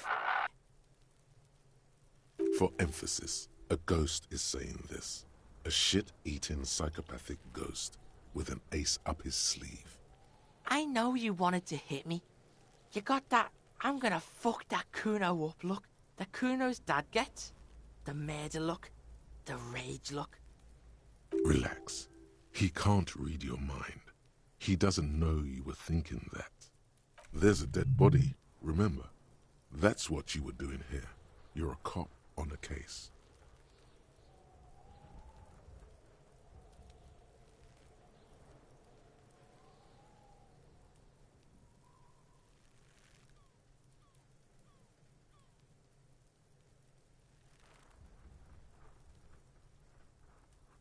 Right, how do I want to address this situation? Yes, but I didn't act on it, it was just a fantasy. Well, that's not good.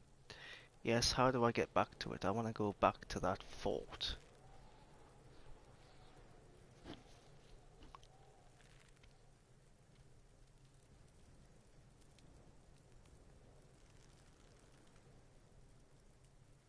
I know what you thought. I'm gonna fuck that Kuno up. I'm gonna shut that shit down. You know what? You should've, because now you're nothing. You're a joke to Kuno. Kuno laughs at you. King Kuno! Kuno turned you into his prison, bitch! You're gonna be in this shit with Kuno! No, you're not. We can just leave. Bitch, you're gonna be in this shit with Kuno forever! A peepo is a type of hat, by the way. You don't talk to me about my fucking peeper! You don't know where I come from! You're just Kuno's bottom bitch!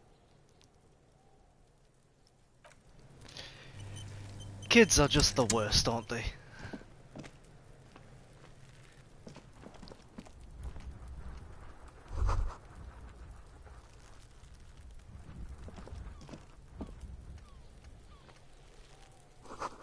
The ladders for kids, it wouldn't hold the weight of a grown man. Someone is trying to grow herbs in the greenhouse.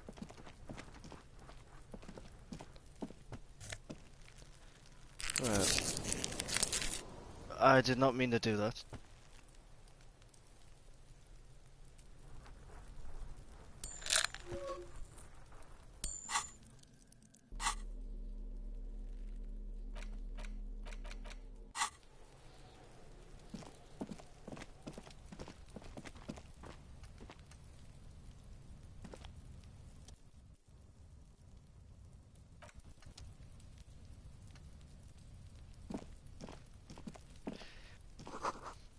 This winch mechanism has been oxidizing for some years.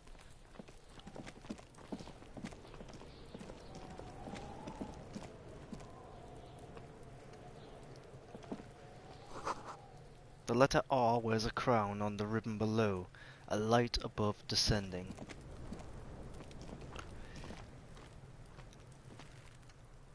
This trash container is locked. The sliding lid has a padlock that says, "Whirling in rags." There's something in there, not necessarily connected to the case, but still. Maybe you're prioritizing it. Trash, food waste from the cafeteria. They lock these containers to keep the derelicts from flocking in. Could be evidence too.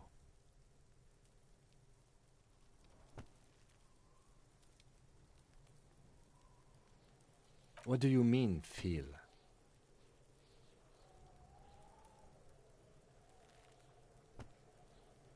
Mm-hmm.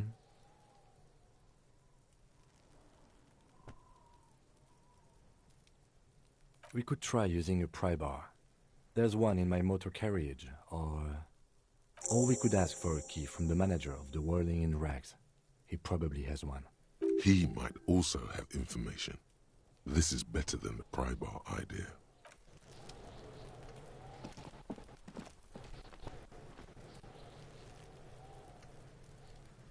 Kuno, the pig's getting pretty close to me. Come to snuff my shit out, I think.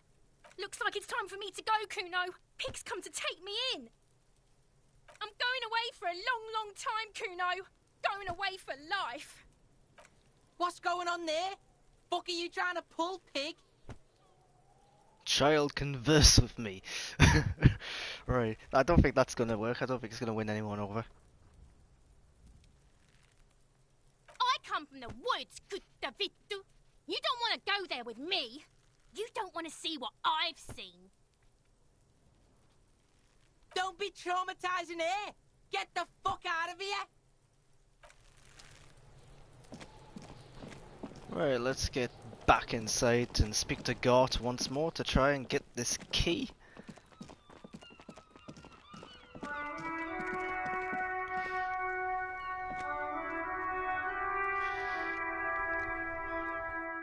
It seems like I have to interact with everything twice for some reason. X to get there and then X again to actually use it. It's a bit annoying.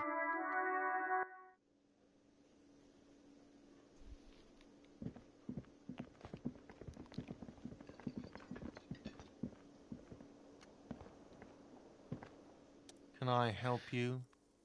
Mine? No, it belongs to the Whirling in Rags. Thank you for clearing that up. Why do you keep the container locked? Why? To keep the hobos and drunks out. That's why. And the neighbors too. They put their trash there and they don't pay for the garbage company. I thought as much. And are you the only party with access to the trash container? Well, yes. Us and the garbage disposal company. It seems a little callous, doesn't it? Something stirs in you. Prod at him and find out. Callous? What are you? Kras Mazov? Almost all establishments in Revachol keep their trash locked. The Whirling in Rags is not special in that regard. Krasmazov, nom de guerre, was an economist and a historical materialist. He was a leading figure on the Grad side of the Centennial Revolution, where he headed the 9-day government. Mazov is considered the father of scientific communism, Mazovian thought, or Mazovianism. That's a lot to take in. I'll be honest, a lot of the stuff in this, a little over my head.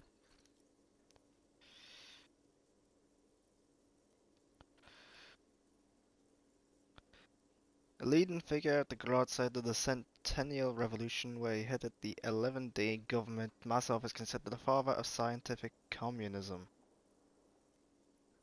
He killed himself. No one was implying you were, officer. Where were we? I didn't know I was saying that out loud. What do you need them for? What? Really? We need the keys to open this container. We say we need the keys. What does he think we need it It concerns the case. Please cooperate. Just bring them back once you're done, please. Another thing. Great. I love, though. Yes?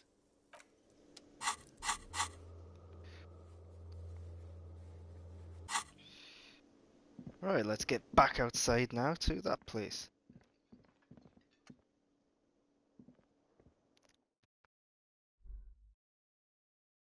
Are there loading screens in the PC version? That's what I'm wondering right now.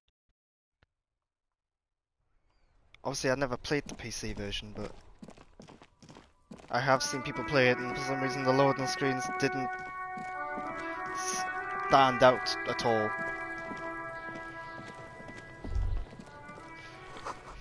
This is the logo of the Municipality of Revachol.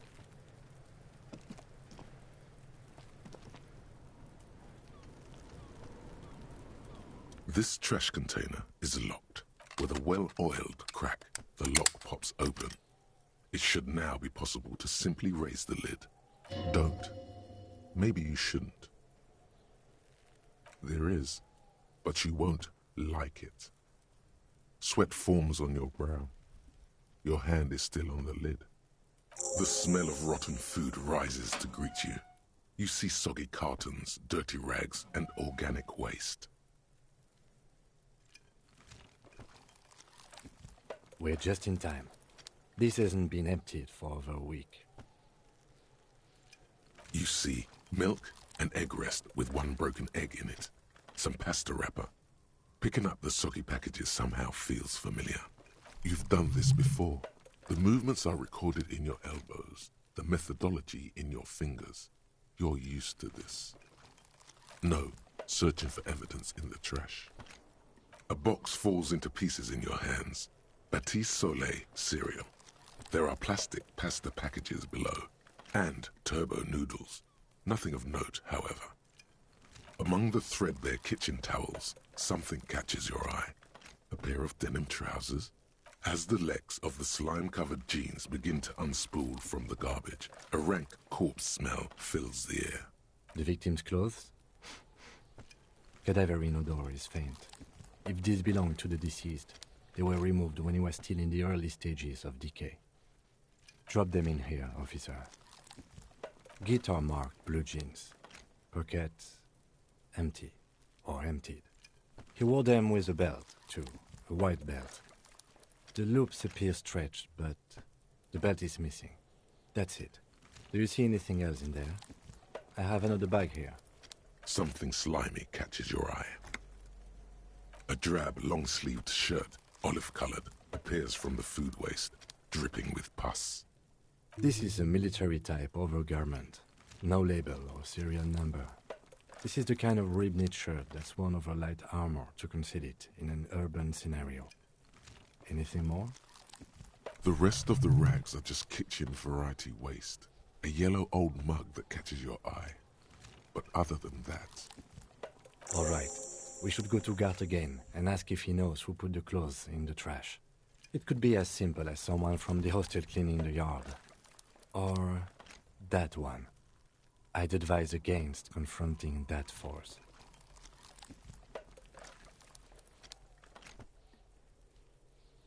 Not really. All we know is the victim's clothes are in the trash, the lid was locked, and his establishment had the key. It's just a small loose thread. It's just organic waste, cold and slimy on your hands. Yeah. Apple and potato peels, mostly. Unidentified sludge, and the occasional chicken bone thrown in for good measure. But hey. Yeah, I'm about to have my dinner as well. Nothing. It's nothing. Nothing more to see here. What's this? A blue piece of plastic sticks out from the apple peels. It's shiny. Looks like the corner of something.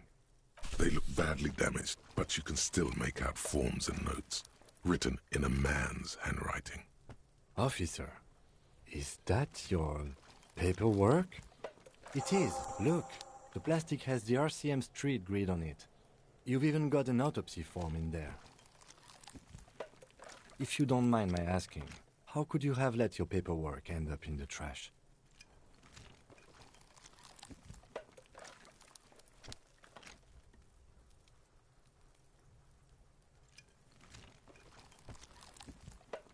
Well, lucky we found it. You should take stock of what remains, just to be sure some has not made it into the hands of the RCM's adversaries. Organized crime and the like. There might have been police secrets in your notes. It would also not hurt to start taking notes on the case. Now, tell me what your eagle eyes see. Or are we finished? You pick out a broken mug with an oddly racist depiction of the yellow man frolicking in saffron. Only in its social sensibility.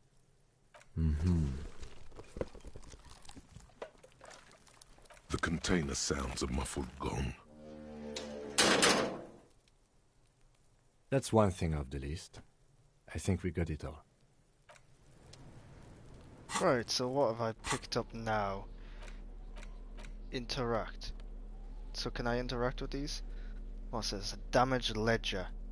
It's the ledger you found in the trash. A pitiful cabbage of white and yellow papers hanging from plastic board, barely held together by a metal clip.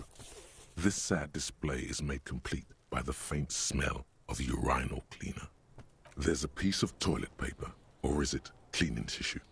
No, it's toilet paper, desperately sticking to the back of the blue plastic clipboard. It's a metaphor for you. Below the pathetics, terror.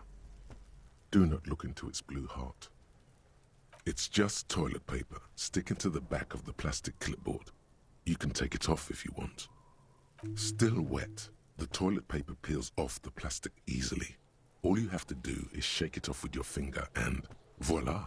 The ledger now looks marginally better. Well, I'll accept that. An aluminium block runs the width of the board, biting down on the paperwork. Its crocodile teeth are the only thing keeping the papers together. A regular pencil, the tip worn down to nothing, has been attached to the clip. The surface is interrupted by a silvery sticker. It's rectangular, sparkling with iridescence. You don't know how you didn't notice it before. What? That thing. It's a halogen watermark. We use it for adding information to RCM property. It depends. Aside from an anti-counterfeiting stamp, mine has my station number and address. The information varies by date of issue. Maybe yours will have how many cases you've solved. How many years you've been on the force, he's thinking. It'll have that. Any capable light with the right wavelength will do. All RCM vehicles have headlights designed to reveal halogen watermarks. Mine too. Alright, there's a lot of stuff I need to go backwards and forwards to do in this game. This means you can read the watermarks if you just turn the lights on. Okay. While a bunch of sodden papers sag from the clipboard in your hand, it's a sorry sight. They're not exactly white. They're yellowed in patches by sunlight and alcohol, and covered in dense blue handwriting. Ink escapes into watercolor patterns, reaching its tendrils across entire pages. The paper itself is checkered, with faint red lines forming short paragraphs. Once in a while, there's a red stamp that exclaims, "Case files commit to paper." The case files themselves are plenty. You count more than 100 sodden, crumpled up, earmarked pages falling apart in your hands. They appear to be sufficiently organized and extremely dense, if mostly illegible. Work, strife, poverty, the Jamrock Quarter. These are handwritten logs of investigations dating back to January 51, this year. The exact number is hard to estimate, due to missing pages and an odd naming convention. But there are at least 20, maybe 30 cases, undertaken, not completed, mind you.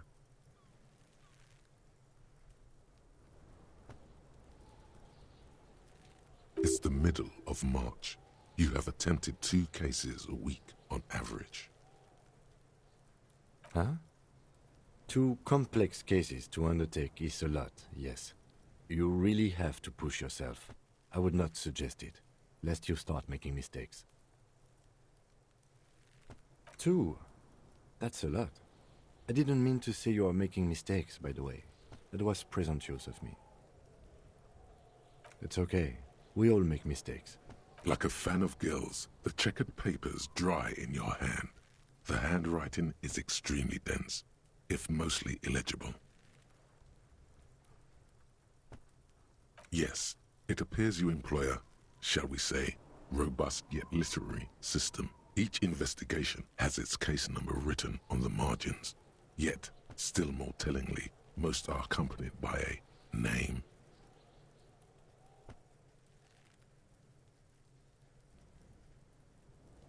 A title, one might say even. One that draws inspiration from snoop fiction and vespertine cop show staples. Oh my, and they're written in capital letters too. Yes, all caps. One is called The Next World Mural. Another, The Square Bullet Hole Murders. Another yet, The Unsolvable Case. Others appear more light-hearted. The guys on a couch in an unexpected location, and the murder at the hookah parlor. Even the rare article-free collapsing tenement. Murder features prominently throughout. It's going to take an effort to piece these case files together, but it can be done. Once you're done inspecting them up close. You mean the alphanumeric? Officer, precinct, time of arrival at the scene? Oh, you mean the titular? Yes, well, so do I. In our defense, almost everyone in the RCM does. It's a holdover from the early days of the RCM. right after the revolution, when the organization had little idea how to do things. It persists in an unofficial capacity. Officers use these titles to refer to their work among themselves.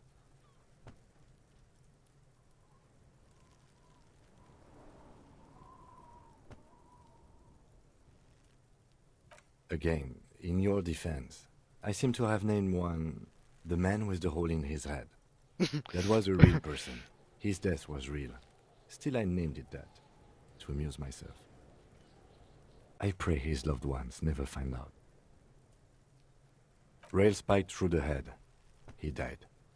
It was a workplace accident.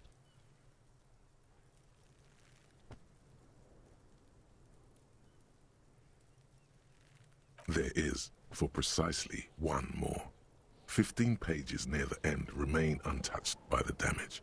The checkered grid forms a structure of passages, breaking the case into subtasks to accomplish. Once all the tasks are accomplished, the case is complete. The tasks you've completed flow out of the kind green ape pen in a brash freehand similar to the rest of the letters. The wording comes easily. It's almost robotically simple, a language developed for mental rigor and simplicity. Inspect the victim's body. Interview the cafeteria manager. It's not exactly poetry, but poetry would be out of place. A satisfying slash sounds across the paper. You're done, it seems to say. And you, and you. Things to be done and things already done. The composition of reality. This is an extremely useful tool for a detective of the citizens' militia.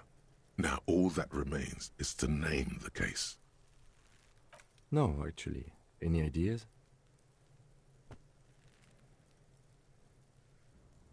Great. That's great. That's actually what I was thinking too. The Hanged Man. Good, strong name. We have a very good name for the case now. I'm going to start calling it the Hanged Man. It's good we sorted this out. You don't exactly close them, so much as distance yourself from the smelly papers. They're a little further from your nose now. It's proving to be harder than expected. You just don't have the intellectual rigor to patch the quilt back together. Try again later.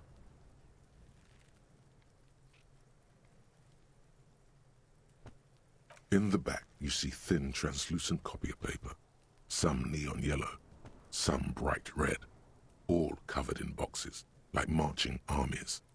These look like official forms, waiting to be filled out. Then rip them from the binder and hand them out, according to type of form. 3. The topmost are misconduct fines, the middle ones are station calls, and the bottommost are field autopsy forms. Each is easy enough to make sense of.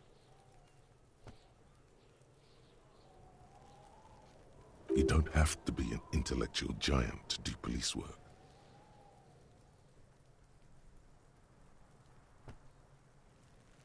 A monetary penalization ranging from 20 to 250 real. Severe cases allow for 1,000 real, but that requires special paperwork. The details of issuing these fines are spread out over the rest of the fields.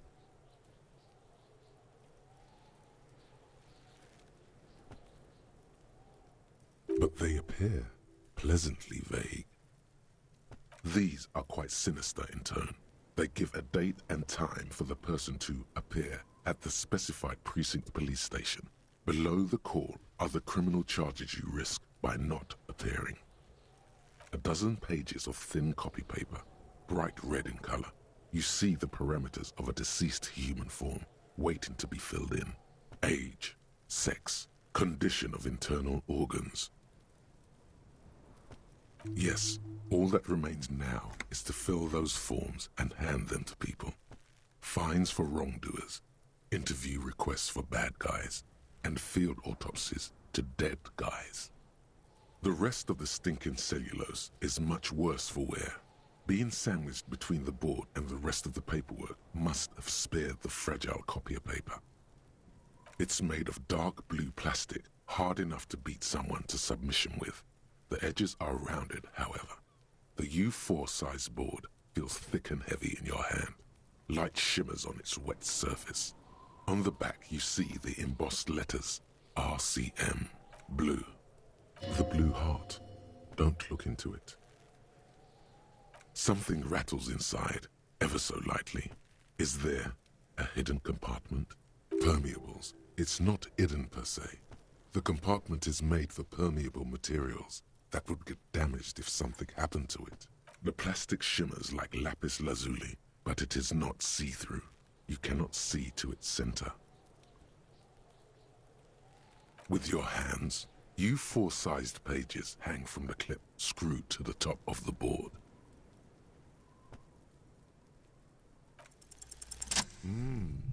The two sides of the board appear slightly misaligned, like a drawer that's come off its slides. If you bend the plastic on your knee, slowly, the slides snap back into place.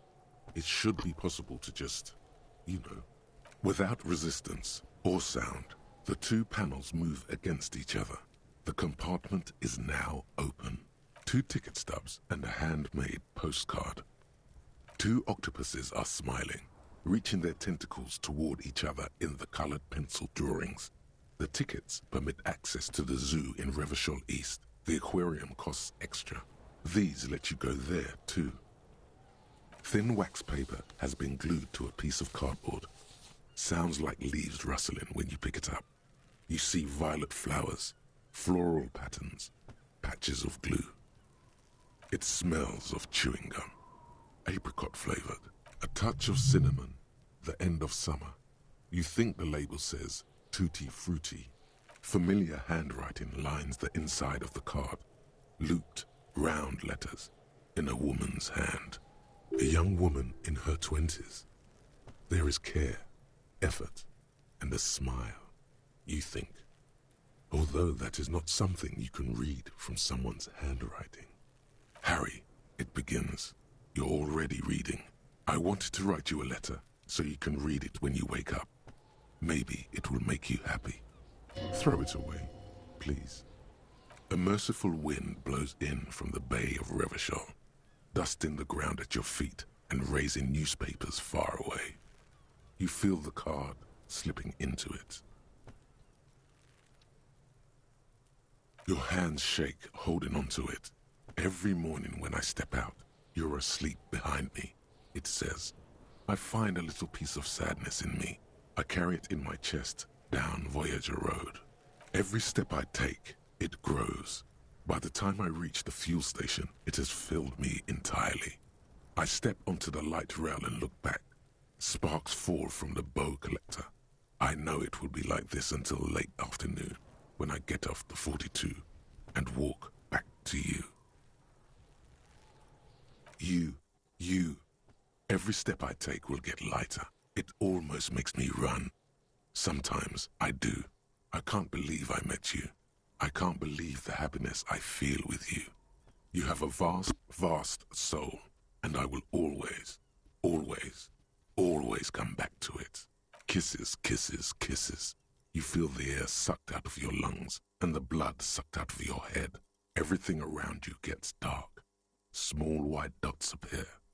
You feel the ledger slip from your hand. No, hold on. To what?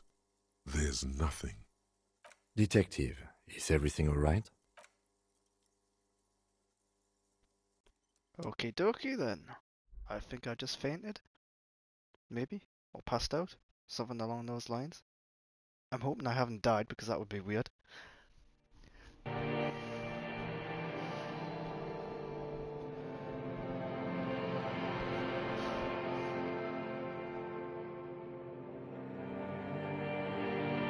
Have I died? Is that the end? There is nothing. Again. Nothing said, brother. No treachery, just blackout. Well, Almost nothing. There is the ground below you. That's still there. And that's me. Blue eyes. That's me. Who was what? He speaks of the sickening longing, the unwell emotion. Even in the darkness, he's grasping for it. Still, The call when you're dead. Bruh. here in the paleo-mammalian cortex, we call it the shadow, because it's always there. There is no Voyager Road. There are no roads, no bloated corpse of the past resurfacing. Beautiful. Believe me, stupid ape, its lack of beauty was not the problem. You think they would let you? Until you disintegrate into biomolecules? No. Someone is breathing on your face now, inspecting your pupils, stupid idiot. Yes, they're pouring something on you, something in you, and It's delicious. Glowing lights on a dashboard emerge out of nothingness. In the upholstered cabin of Lieutenant Katsuguri's motor carriage, seated in the driver's basket, the air is thick with leatherworks and heavy fuel oil. Cold water runs down your chin. Drink. Water. The water is cold, silvery, the stuff of life itself, as it pours down your parched throat. The pounding in your head recedes. The darkness parts. Drink. You haven't drunk water in 2 days. Did you know the human body is not made to survive on alcohol alone? You need a secondary form of hydration. With greedy gulps, you down half a liter of cold water. Some of it spills on the driver's seat. The lieutenant pays no heed to it. What happened? You were reading your paperwork. Then you passed out. I carried you to my kinema to take you to a hospital. Then you came to. 10 minutes, maybe.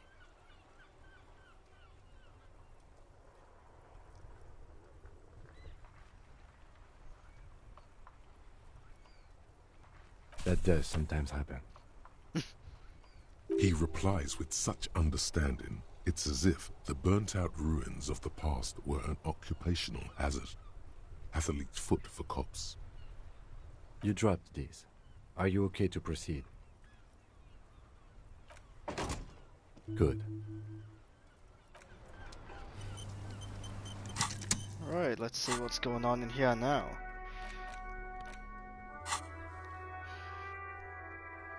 Still got a hell of a lot of tasks to complete.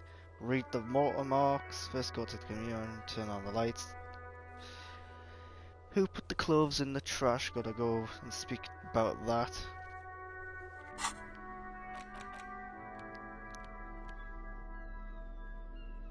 It's just a racist mug.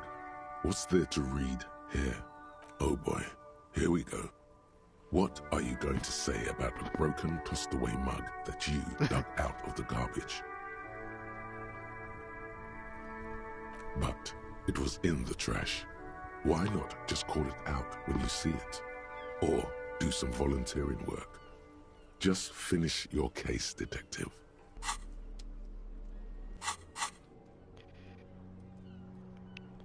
Alright, so I'm 78% through that one, 48% through that one.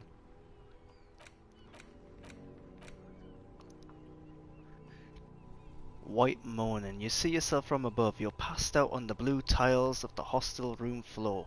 Even from this distance you can see your eyelids flutter at the mention of what? A great white object, letting out its sweet smell, like a lily of the valley. The little man's forgotten its name, but he still remembers the feeling. And look, he moves. The feeling animates him. He instinctively reaches out for the feeling's best friend, a bottle of Commodore Red. He puts on his disco clothes and gets smaller and smaller. So that's going to take 5 hours. Let's get started on that. And you know what?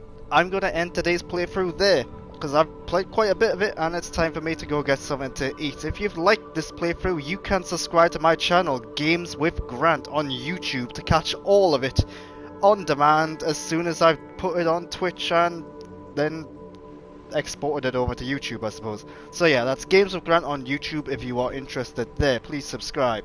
You can also go over to my Film and TV YouTube channel, which is just my name, Grant Burton, on YouTube. You can find a bunch of stuff there, such as reviews, rankings, deep dives, and more. And of course, you can also follow me on Twitch if you are watching live on Twitch. That's twitch.tv/the_Grant Burton. Make sure you click the bell to be notified as well when I go live, because I don't have a regular schedule as much as I would like to. Although I do try to stream every Tuesday and or Wednesday in the morning sometime. But why not go over to Twitter and Instagram as well and follow me there at the_Grant Burton if you want.